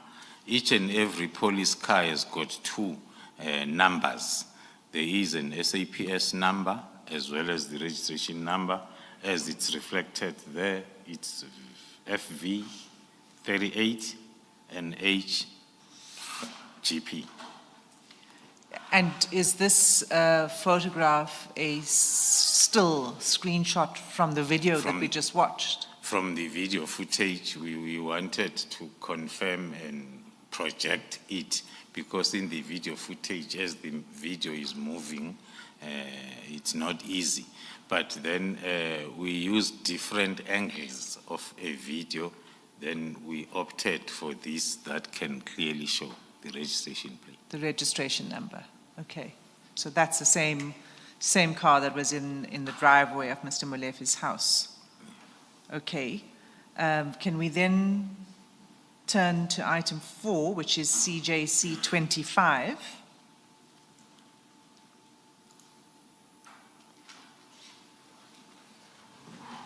And General, this is what you started speaking about earlier, and it's projected on the screen, but there's also a hard copy of this in your folder as CJC 25. if it's easier for you to read it. Can you tell us what it is we're looking at? Thank you, Commissioners. As I've reflected and I said, all the vehicles of SAPS are registered on a particular system, which will be linked with the tracker system of SAPS. Now, in an attempt then to finalize our identification of the car, we have to work closer with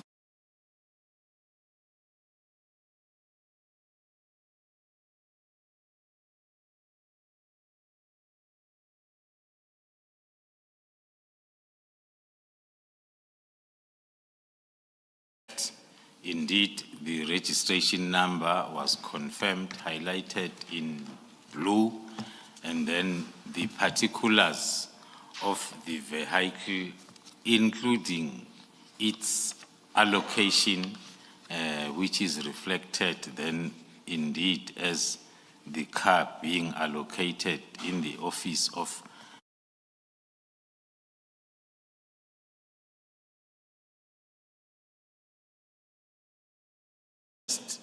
on utilizing this system was to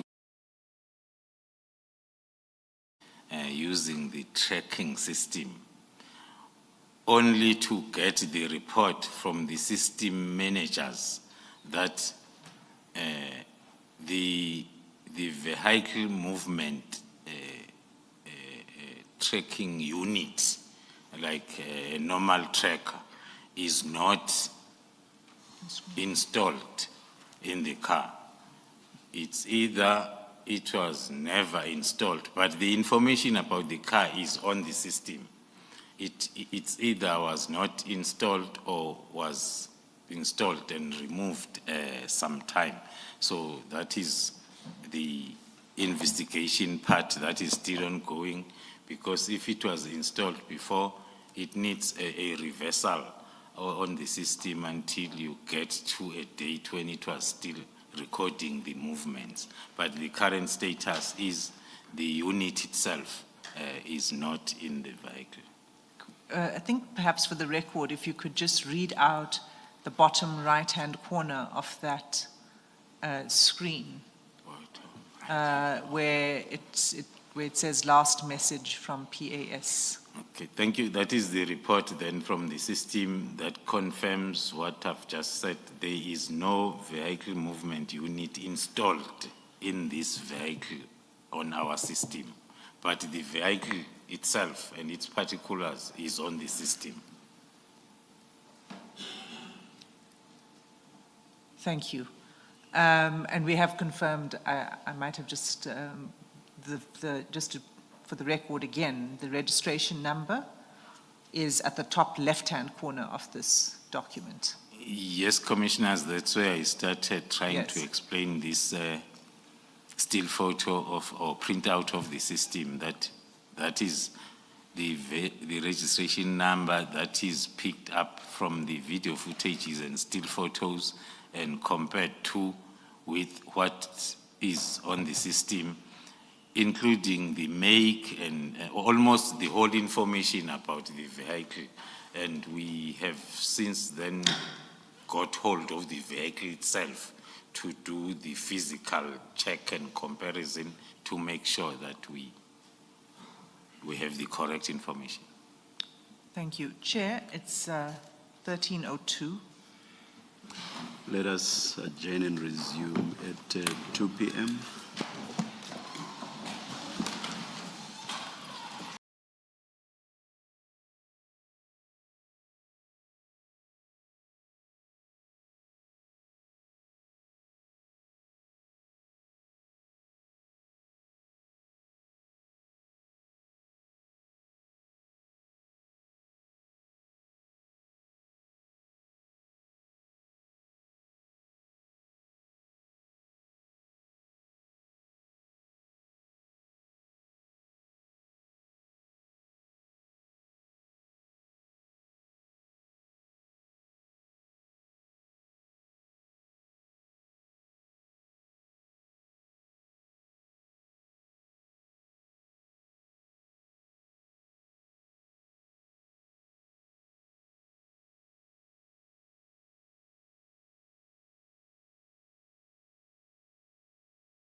Thank you, Chair.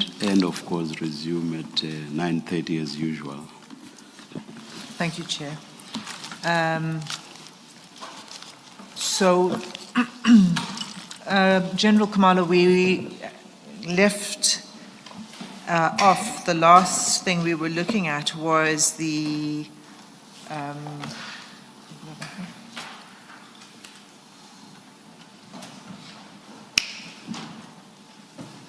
information on the BMW, and you had finished explaining to the Commission that what the details of the vehicle are, who it's allocated to, and that there's no tracker installed on the vehicle, on that vehicle.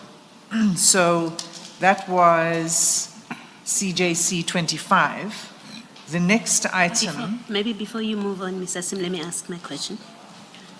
General, we heard yesterday from a witness for the DPCI that they have a system where if a vehicle is used, a DPCI vehicle is used, there has to be a log that is completed, which explains where the vehicle went and its purpose, why it was there. So there's a record keeping of sorts on the movement of vehicles. That's the SAP. Do you have that in your section, including the Deputy National Commissioner's Office? Thank you, Commissioners. Yes, indeed, we have the official log sheet for any movement of a vehicle that is completed manually in support of this electronic tracking. It's called SAP 132B. Part of our investigation on this is talking to that, but the current information is there is none existing also. So both the electronic tracking and the manual one, it looks like it's not existing, but we do have the system in place. And then secondly, the Sergeant Nkosi, I think you said earlier he wasn't involved with the operation, with the team. He's not part of the team that was involved with the Madlanga matter, the Bukhoshi investigation. I think that's what you said. If he's involved with any investigation, well, maybe let me first ask this way. Could he be involved in an investigation that you are not aware of and that would put him at Mr. Molife's house? Is it possible given his job and where he's sitting? Thank you, Commissioner. It is possible if you are an investigating officer, you go where your investigation is leading to. There are investigations that are conducted in the office of the Deputy National Commissioner. Hence, there is that team that is there in the office of the Deputy National Commissioner. So it might happen if then there was an investigation that was making him to be in the premises of Mr. Madlanga. And if there is such, there would be a record of it, any such investigation.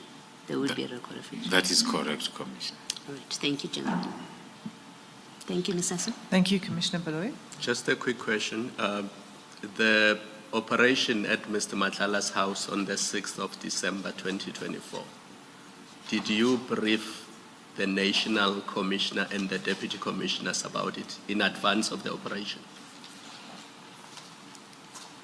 It's only the National Commissioner that was briefed in advance, but then in terms of information, maybe also getting to the Deputy National Commissioner's level, it's part of the investigation that we are busy with to determine the leakage. Okay. Thank you. Thank you, Commissioner Khumalo. Okay, so, General, could we look at now CJC 26, which is also a video. We'll play it first.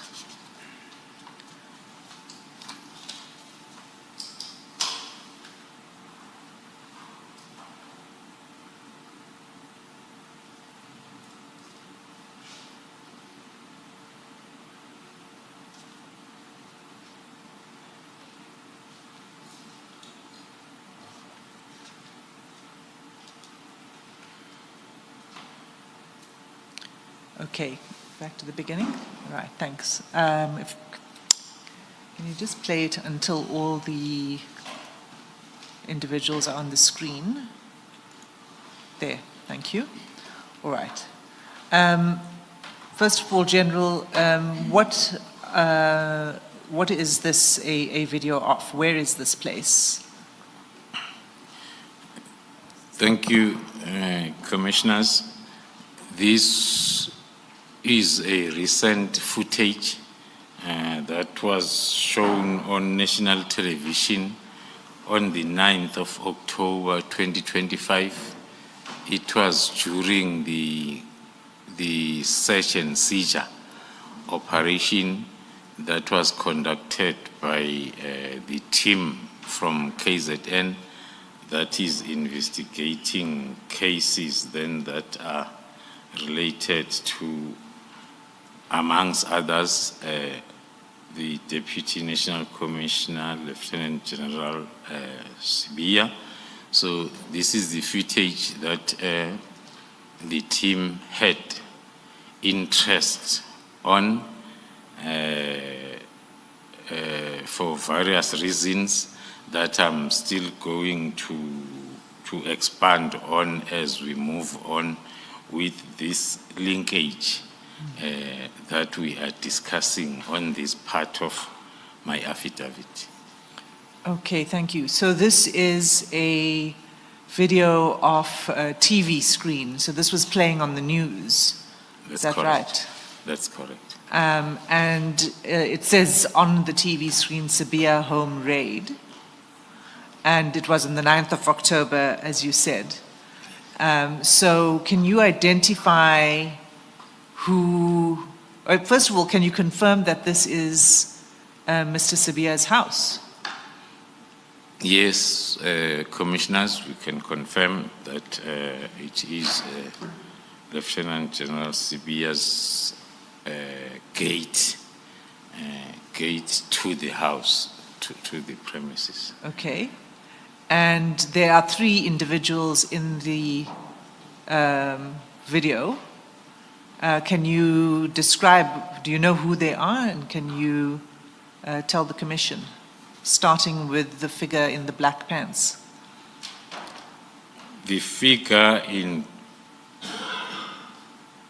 black pants on the right, it is the Deputy National Commissioner, Lieutenant General Sibiya, and then the figure following him on a black shirt poses like a close protector that we have not fully identified, the same as the other gentleman then that is remaining behind.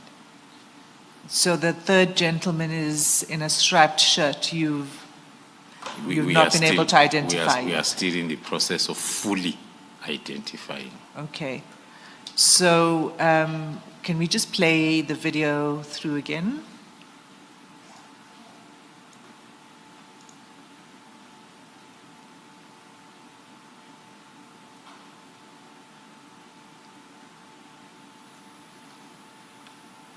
Okay. All right, so can you describe what happens now? Yeah, the figure with a black T-shirt is seen posing or acting like a protector by opening the door for the principal to get into the driver's seat And after that, then the figure will move towards the back to the third vehicle on that convoy of 3 vehicles that are at the gate. So Mr. Sibiya gets into this Driver's seat of this the what you call this? This Toyota, a Toyota Baki Baki. double cab. and then the person who you think is a protector proceeds to the third vehicle in the line of. To the third vehicle in the line that we Okay. see. Okay. And you've been able to, well, maybe let's go to the next item and then we can conclude what we make of this. And so would be CJC 27.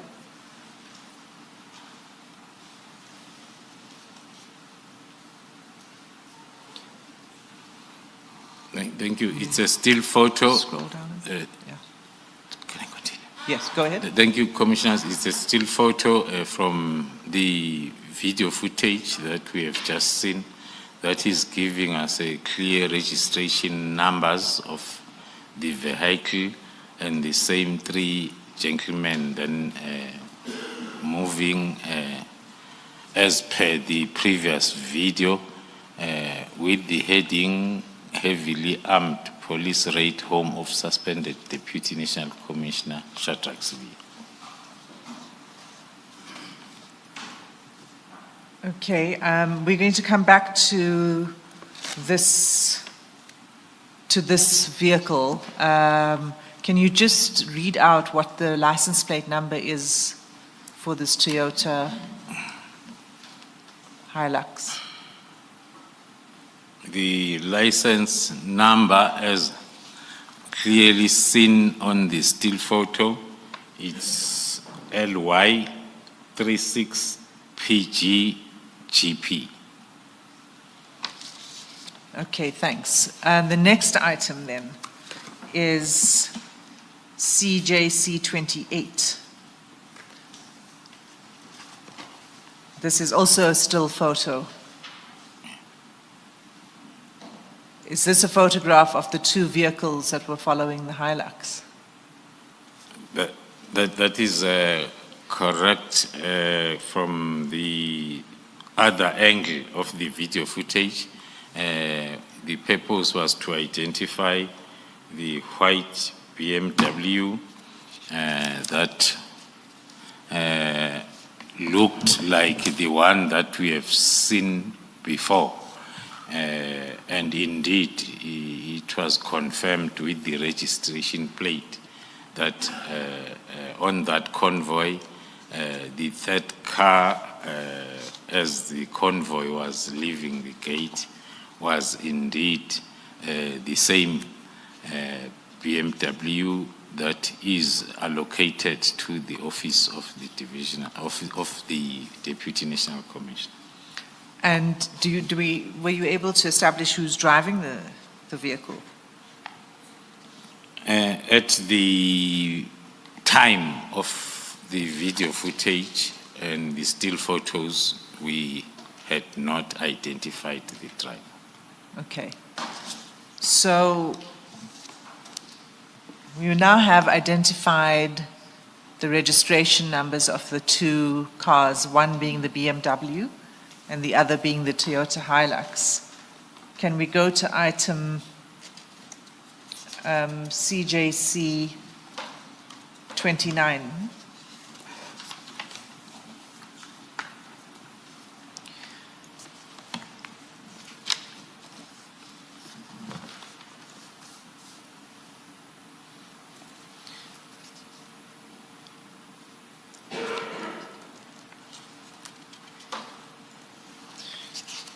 And in fact, you know, General, it's probably better if we just did the following. If we go to the next one, which is CJC 30 first.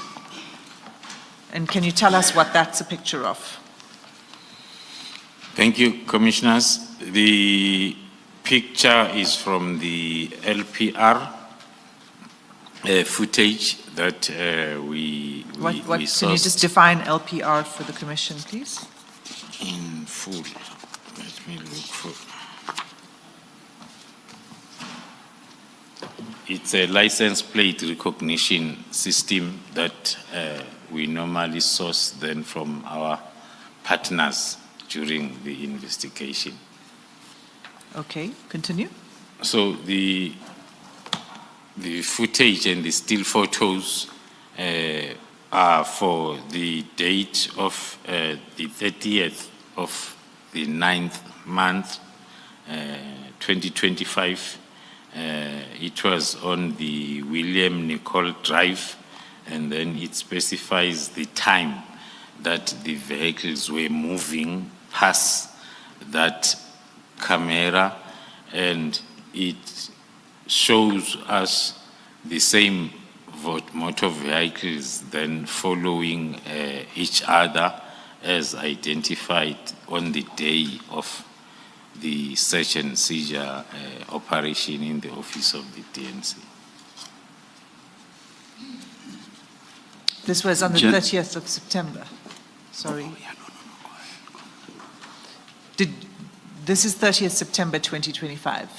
So it's not on the day of the search and seizure operation. Is that right? That is correct, Commissioner. General, can you please give us more information on the camera that you mentioned? On the camera. The camera that we are using, it's a license plate recognition that is used by most of the security companies and other stakeholders then that are assigned or responsible for the monitoring of some specific routes. Then they are our stakeholders, because if there is information that we will want to access, then we can be able to. So these cameras are placed along certain routes? Along certain routes, depending as to which security company is assigned to monitor a specific route. Thank you. Those are private companies. Yes. And you requested the footage. How did you get this particular footage? Do you request footage for a particular license plate number or a particular day? How do you get it? As part of information collection, we will then request, sometimes based on a particular date, because there is something that we want to confirm. Sometimes it will be a random request so as we can see the movement of a vehicle that is the subject of investigation. So in this case, it was a request for the specific license date, plate. Yeah. for a specific reason, which might form part of what I requested, that there are some parts of this that are still ongoing in terms of investigation. Okay. So so here we have, you said it was on William Nicol Drive, it's the 30th of September, it's at 19 minutes past 12 in the day, and the two vehicles you were able to confirm are which vehicles?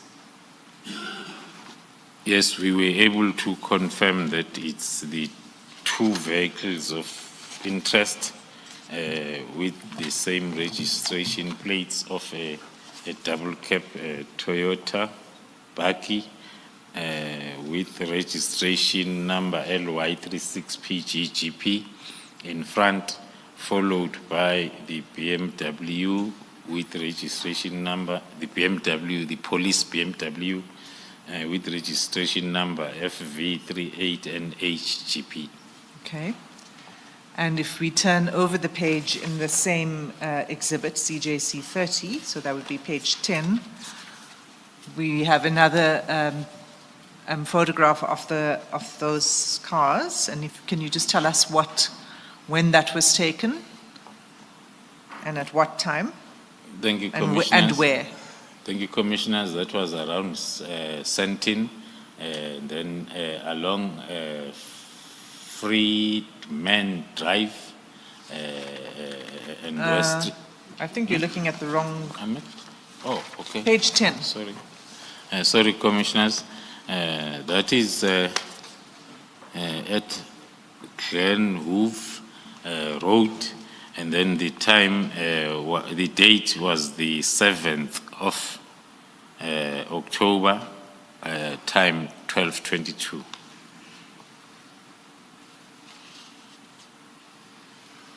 And it's the same two cars. Yes. Okay, page 11. Page 11, the same two cars on a different date that is not clear or visible on the still photo, and we do not have also them on our notes, but it's at Sentin, Freedman Drive. The same two vehicles were captured there. Okay, and then if you turn over page 12.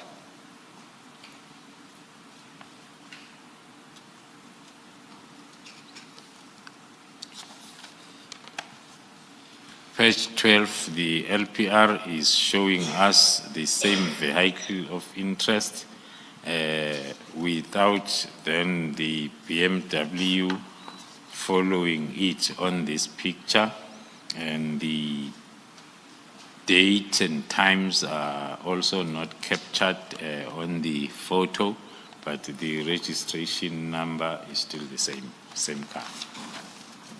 Okay. And then just for completeness, let's go to 13.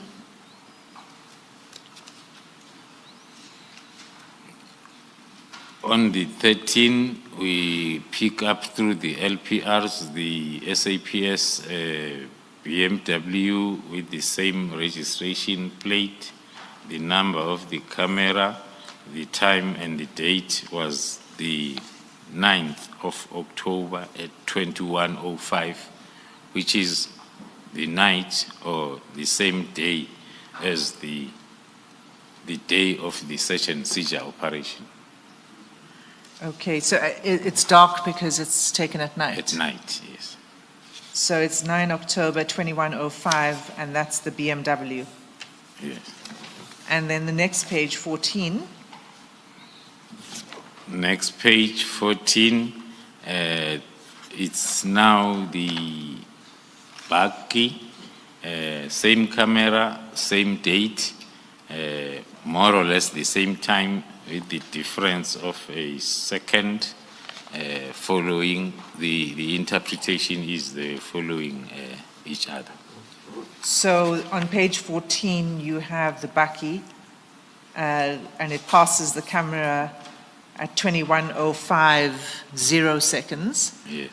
And then on 13, the BMW passes the camera at 21:05 and 1 second. So it was 1 second after the Baki. Yes, hence our analysis then says same day, same camera, possibility is the vehicles were following each other. Okay, so with that, those series of pictures, let's go back to the exhibit we were looking at earlier, which is CJC 29. And can you explain what this exhibit is showing first before we look at the detail? Yes. The exhibit marked as CJC 29, it's the data that will request, that will give us information that we'll need to analyze, consolidating all the cameras that a vehicle of interest happened to pass. And then if they are two, like in this case, we will use such information then to build up the pattern of the vehicles following each other on the days that on the same days and times, as well as the camera numbers and the routes that the vehicles are traveling on. Okay, thank you. So so this is a sort of consolidated data set of the vehicles passing various cameras. That is correct, Commissioners. You will get both the images as well as data, because sometimes to get more data, it helps you to build a bigger picture than to want to rely on the images only. So can we look at the detail of this then? So to explain what it is you see from this data. On this data, Chair, And we don't need to go through all, but we could go to maybe 3 of them just to give the Commission the idea of what's going on in here. Yeah. as the system is referred to as LPR, license recognition, it shows that it works on the registration plate. So that is why then before any data is captured, there will be a registration plate, and thereafter the next information that will be having a date of when it was captured, and then will also be followed by the area as well as the street, so as you are able to see as to which direction the vehicle of interest was moving towards. Okay, so can we be a bit more specific about this? If we look at the first one on the left-hand side, that's the license plate for the bakkie. Is that right? That is correct. And it is a photograph taken on 9 October at 21:05 and 0 seconds.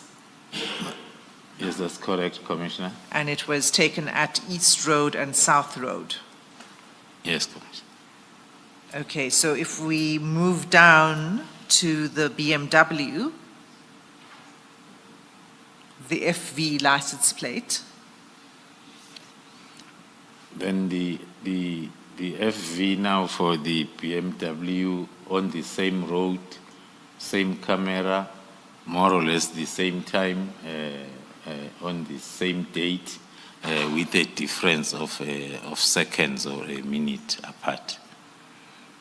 it's 1 second apart. Yes. 21:05 and 1 second. That's correct. So if we just do the same exercise to show the pattern with, with the second one. So the second from the top, again the bakkie. The second from the top, also for the bakkie, registration LY, East Rand and South Road, number of the camera, and then the date as well as the time, 21:04:56. 21:04:56. And if we compare that with the BMW,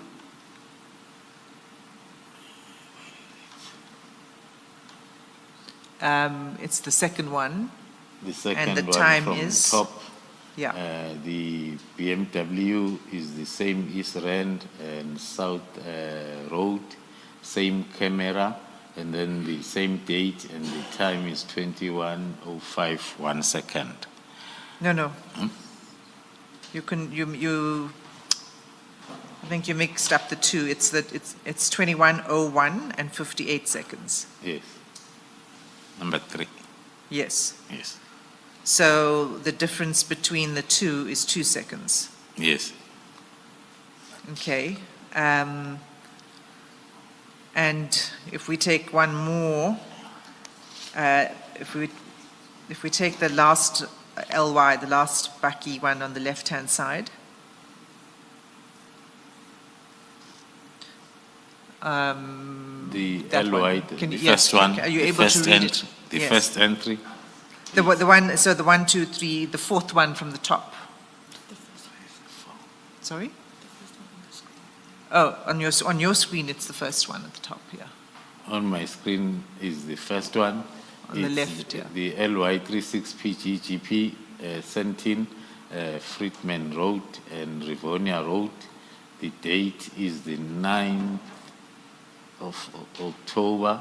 The time is 20:33, 15 seconds. Okay, so then if we move down to the BMW, what does that show? Which is the third one. It's the registration number of the BMW, same route, Sentin, Friedman Road, Rivonia Road, same camera number, same date, October 9, time is 20:34, 36 seconds. Okay, so 20, 34, and 36 seconds. So this is, and the one before it was 20, 33, and 15 seconds. So it's sort of 45 seconds apart. Yes, Commissioners, that is the exercise then that we will embark on.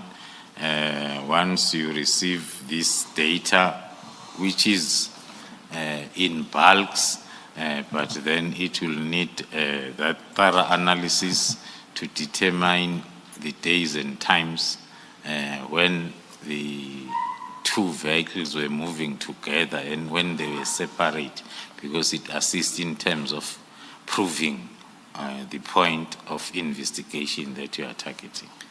And have you and your team done a thorough analysis? I understand that this is here for illustrative purposes, but have you done a thorough analysis on the movement of these two cars? We have done a thorough analysis that is talking to our points of investigations. And what does the analysis show you? Commissioners, as I requested, maybe that there are parts of this investigation that will request that they remain on camera, but after we have secured evidence and data, we felt that we can share, and then the final results that is turning this into an evidence, and then we think that we need to finalize that type of investigation first. Okay, is it fair to say that at the minimum, what we see is that the two cars move together? That is correct, more especially, Commissioners, if we look at the main heading for our discussion, the link that we have been working on that talks to the office of the DNC, Mr. Nkosi and the cartel. So we were able to, you've identified the BMW and the ownership of the BMW and the driver. Can we now do the same for the bakkie? And the driver, when the BMW arrived at Mulife's home, have we established who the driver was on the clips on the highway? The clips captured by the cameras along the highway. Do we know who the driver of the BMW was there? At Mr. Mulife's house, you have told us that the driver was Sergeant Kosi. Yes, Commissioner, using the CCTV footage, it gave us concrete information, and then using the license recognition system needs to be coupled with the either local or internal tracker as well as the 132B that will give the particulars of the driver and the purpose for driving. So it's the part that we are still wrapping up. Thank you, thank you. okay, so you're not able to say at this point who the driver is in these pictures? Okay, so the bakkie, Can we turn to CJC 31, page 15 of the exhibits bundle? And can I ask that you zoom in on the vehicle in the middle of that screen?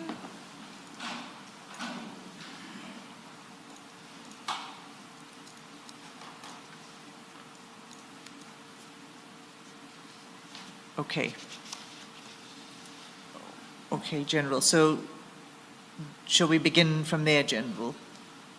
Can you describe what this slide is telling us?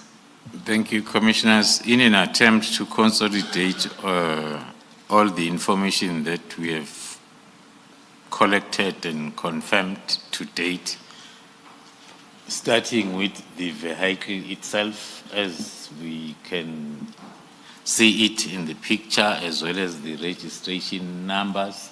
And then on top, I think if we scroll down, if we scroll up, we'll see the Lieutenant General who is linked with the driving of the same car on the 9th of October. And maybe also to mention that we have additional information that is showing, that is helping us with the daily movement of the car. That will direct us to the identification of drivers or driver as we finish off the investigation. But the purpose of this part is mainly to confirm the car and the driver, as well as the owner. If we scroll, Can you go down? we scroll up, and then the car is registered or owned by a gentleman named Scanik Stewart James. If we scroll, I'm not sure whether it will be back up a quick, let's scroll again, and then on the left, To the left. to the left or to the right, This. to the, This. yeah. So a quick profile of the owner of the car. As I've mentioned, Mr. James is having a total of 34 cases. He was found guilty on 18 of them, and 11 were withdrawn, and 5 he was found not guilty. That is the profile as per our systems of the owner of the car. Now, The owner of the Toyota Baki. yes. And if we, okay, so the 18, total of 34 cases against him, and in which he was found guilty in 18. Can we just scroll down to see the details of those cases? And if you can start, perhaps, yes, right at the end. The profile of the cases, maybe then I'll get a guidance from the commissioners if we have to go through all 34, 5 of them, but we have listed all of them, starting with the Brighton Beach. Most of them are from KZN. There is only one that is from the Northwest Province, starting with the Brighton Beach case number of 2011, where he was Perhaps found guilty. only those where he was found guilty. Guilty, yes. Thank you, Chair. And then the next one where he was found guilty, the Chatsworth, same year in January, which is few months before the Brighton Beach one. He was found, he committed, because the case number is the day of the offense. So it's not the day of The verdict. of conviction or being found guilty. So moving to the third one, found guilty, Durban So Central. the Chatsworth one was for carjacking. The Chatsworth again in January, same year, 2011, the carjacking, which is not far away from the first carjacking that we started with, more or less the same month, and then another guilty, 2010. This time around, the car is not hijacked, but it's stolen, theft of a motor vehicle. Durban Central case, found guilty again. And then Durban North, another theft of a motor vehicle, found guilty in 2011 on the 5th month. The busiest years with the quick analysis from 2010, 2011, we are still there. Then we are moving to the next ones, Durban North again, same year, 2 months apart, another theft of a motor vehicle found guilty. Then the withdrawn, another carjacking, same year on the 6th month. It looks like then there is a carjacking or theft each and every month in different police stations. This one is Hillcrest. Another Hillcrest on the... That one was not guilty. The Howick, 2011 again, on the 10th month, theft of a motor vehicle. Another one, Malvern, another car hijacked, followed by the Marine Hill, 2011 again, on the 6th month, another car jacking found guilty, and then not guilty, withdrawn,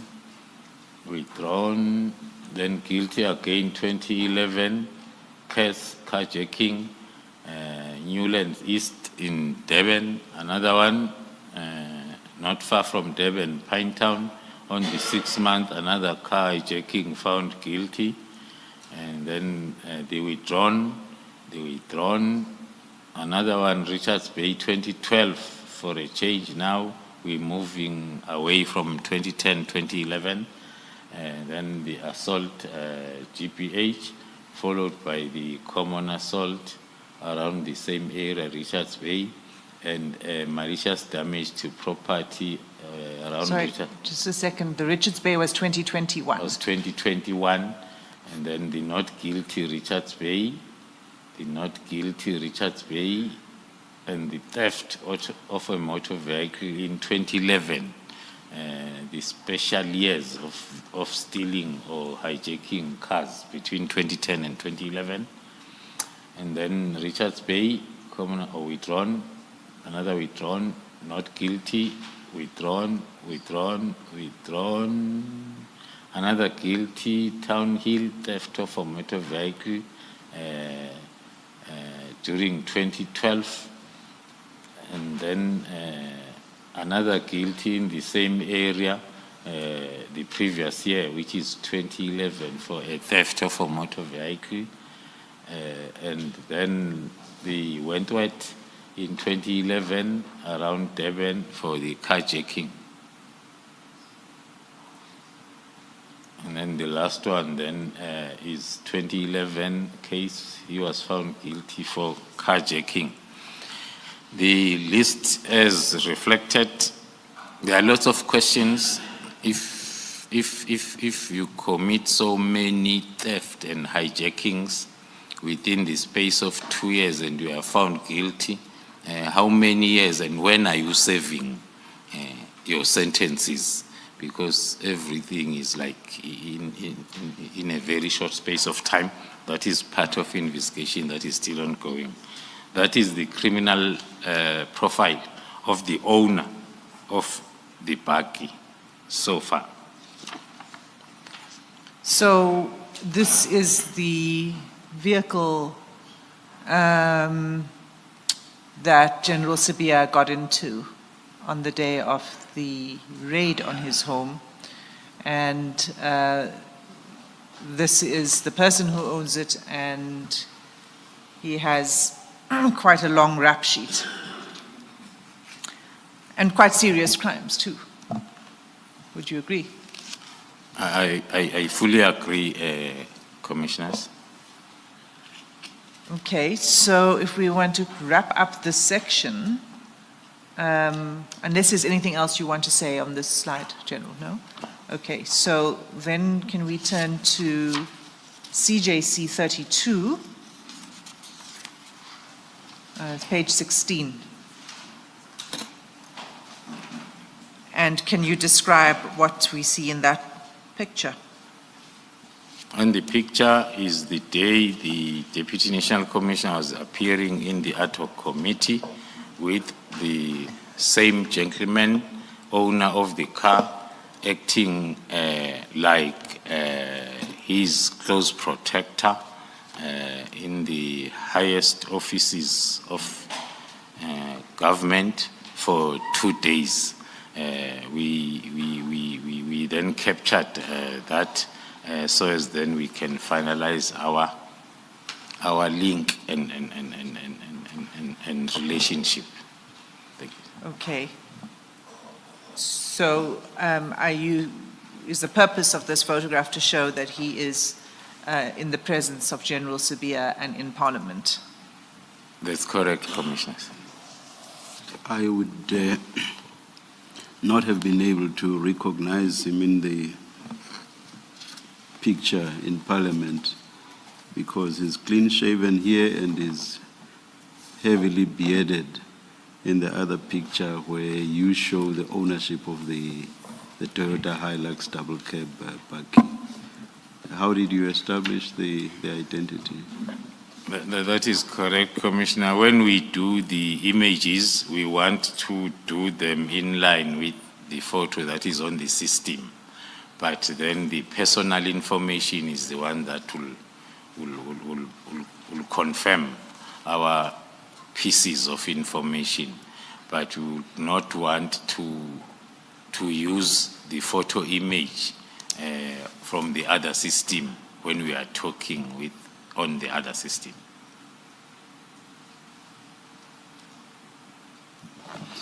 Complicated for me, but I'll let it ride, as they say.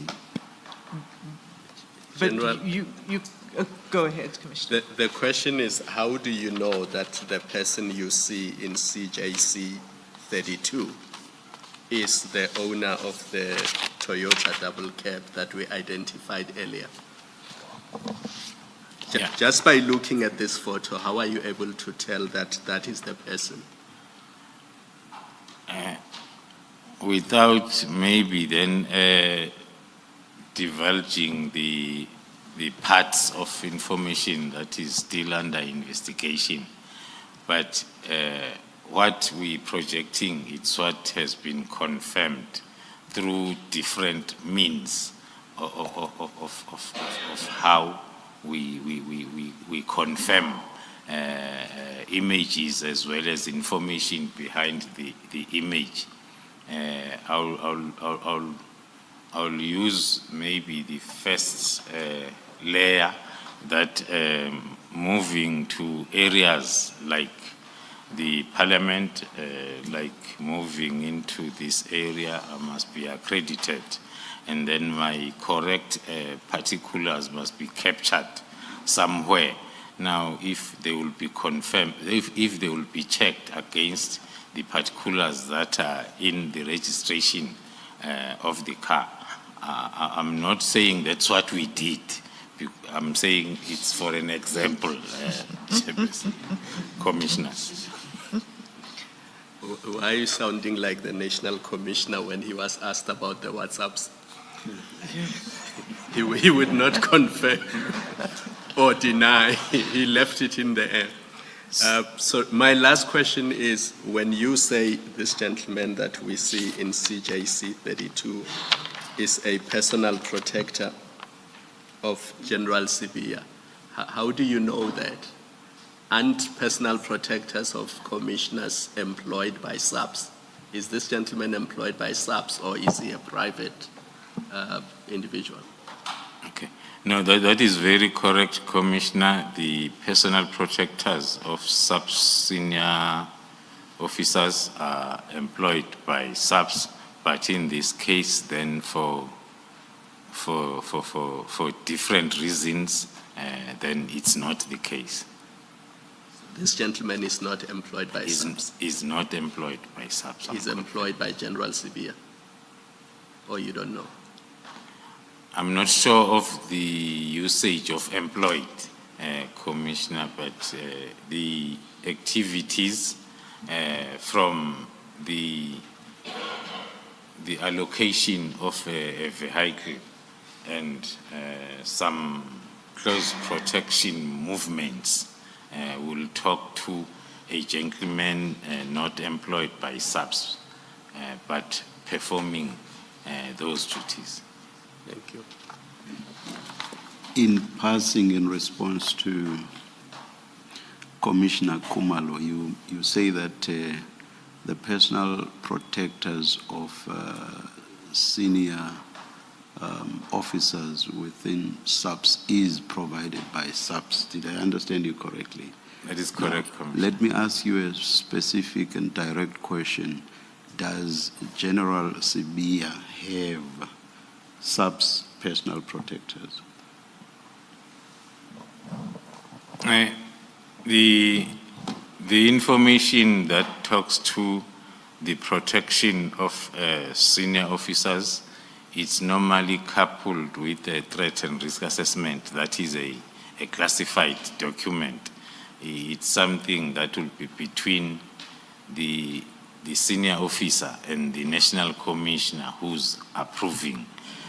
So unfortunately, commissioners, I can only be able to give a hint on one that talks to myself because it's normally set for protection purposes centered around the two people, the senior officer and the national commission. I would understand that to relate to whether protection should be provided, but it's something else whether factually protection is indeed provided. I would understand if your answer was, I am not able to divulge that information for security reasons. But the answer that you have given does not answer my question. Maybe then, Chair, with your permission, if I can combine the two responses into one, that we are custodians of threat and risk assessments for everybody associated with SAPS. So we have access if we have to go to a file and review or conduct any other additional information or investigations. But the divulging and talking about the threat and risk assessment, it's governed by those policies, like I mentioned, in terms of the TRA of the investigating officers for the GCI ops. General, you have provided us with the proof of ownership of the BMW, and you haven't done that with this vehicle, this bakkie, that you say is owned by Mr. James. Is there a reason for that? Thank you, Chair. We can refer to it as an omission when we are packaging, but we have the computer printout like we have with the BMW. So you have official proof that it is his vehicle? That is correct, Commissioner. All right. Will you make that available to the evidence leader for our records, please? Yes, we will do so. Thank you. Thank you, General. Thank you, Mr. Thank you. Singh. Thank you, Commissioners. Just a few questions following from that. The first is, you confirm that the owner of the Toyota is Mr. James that you referred to, right? That's correct, Commissioner. And you, in response to Commissioner Baloy just now, you said you have a printout like with the BMW, but I just want to confirm what it is, whether you mean to say that or whether you have a form of a printout, because the one for the BMW is from the internal system. Yes. Is it the same kind of printout? I understood that to be for vehicles that belong to SAPS. Yes. So in response, the vehicles that belongs to SAPS are centralized in terms of proxies. Hence, then the system will be different. But for the individual, the system that we most of us, as we register our vehicles, it will be reflected on the INATIS system. Okay, so it's a different system, but proof that it is registered to this individual that you named. That's correct, Commissioners. And Before you continue, will that be marked CJC 33 or something else? When it comes? When it comes, I think, what was the last one? 32. I think for the sake of not interfering with the next witnesses' exhibits, we'll make it 32.1. 32.1, all right, thank you.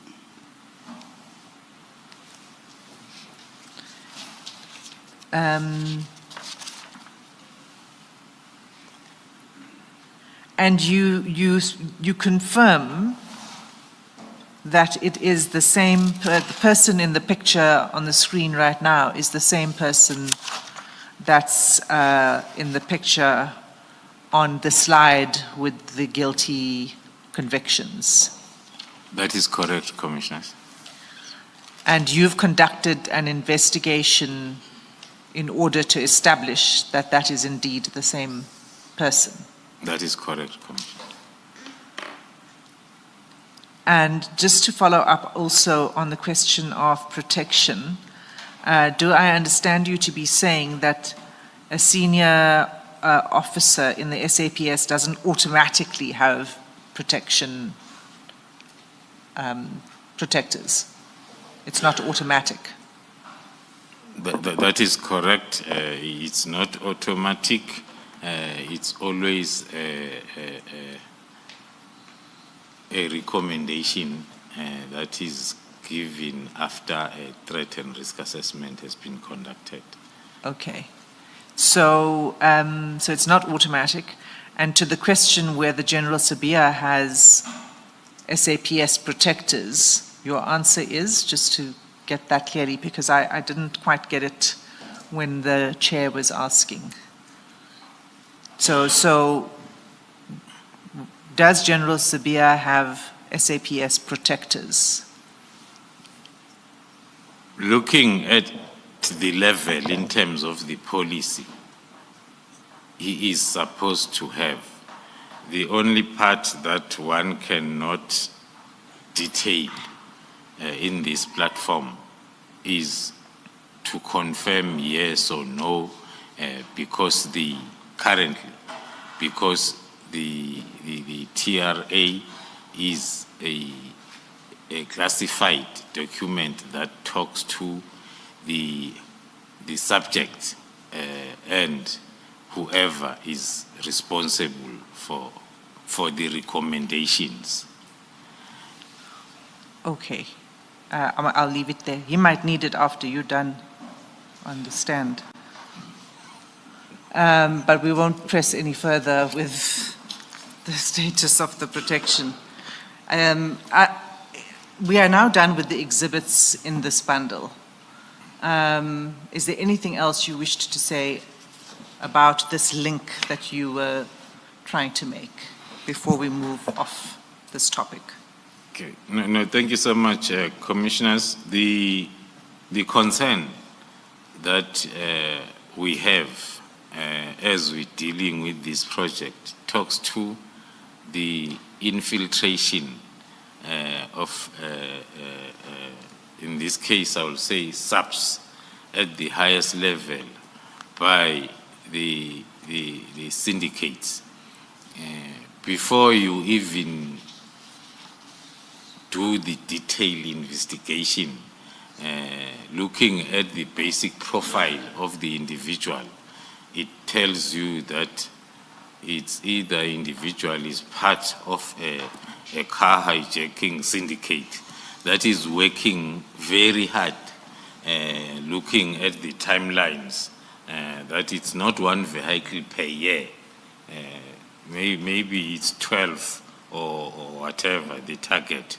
So that is what we think it's a worry of what we are facing as SAPS, to be easily, whether we use easily infiltrated or easily befriended or easily be associated or easily be any other weight, because it makes, as we are saying, and I quote and I hear the evidence by the witness A, B, and C, it makes the lives of those that need to deal with these cases very much difficult, because now for them to come closer to the individual, they must first go through the Deputy National Commissioner and then, which is something else. So with this, we are confirming and proving the challenges that we are facing as to, because the other thing that we can add is the professional criminals that are part of syndicates and cartels. This is a must that they must do. It's a must that they must be closer to higher levels, so as then it becomes difficult for lower level. In evidence that was led, I'm not quite sure whether it's this commission or the ad hoc committee, where Madlanga will be on the process of wanting to get closer to the so-called generals, including myself, because getting closer, it's a requirement that will make it difficult for the operators to do their work. So it's both ways, that it's either a senior officer will want to get closer, or for any other reasons, or it's the professional criminal that will have a need for protection purposes to be closer. And that is done in many ways. So that's why we are worried about the trend that we see growing within SAPS, which makes the work of the juniors very, not difficult, but painful. Thank you, Commissioner. Thank you, General. Chair, it's 3 minutes past 3. Let us adjourn and resume at 9:32.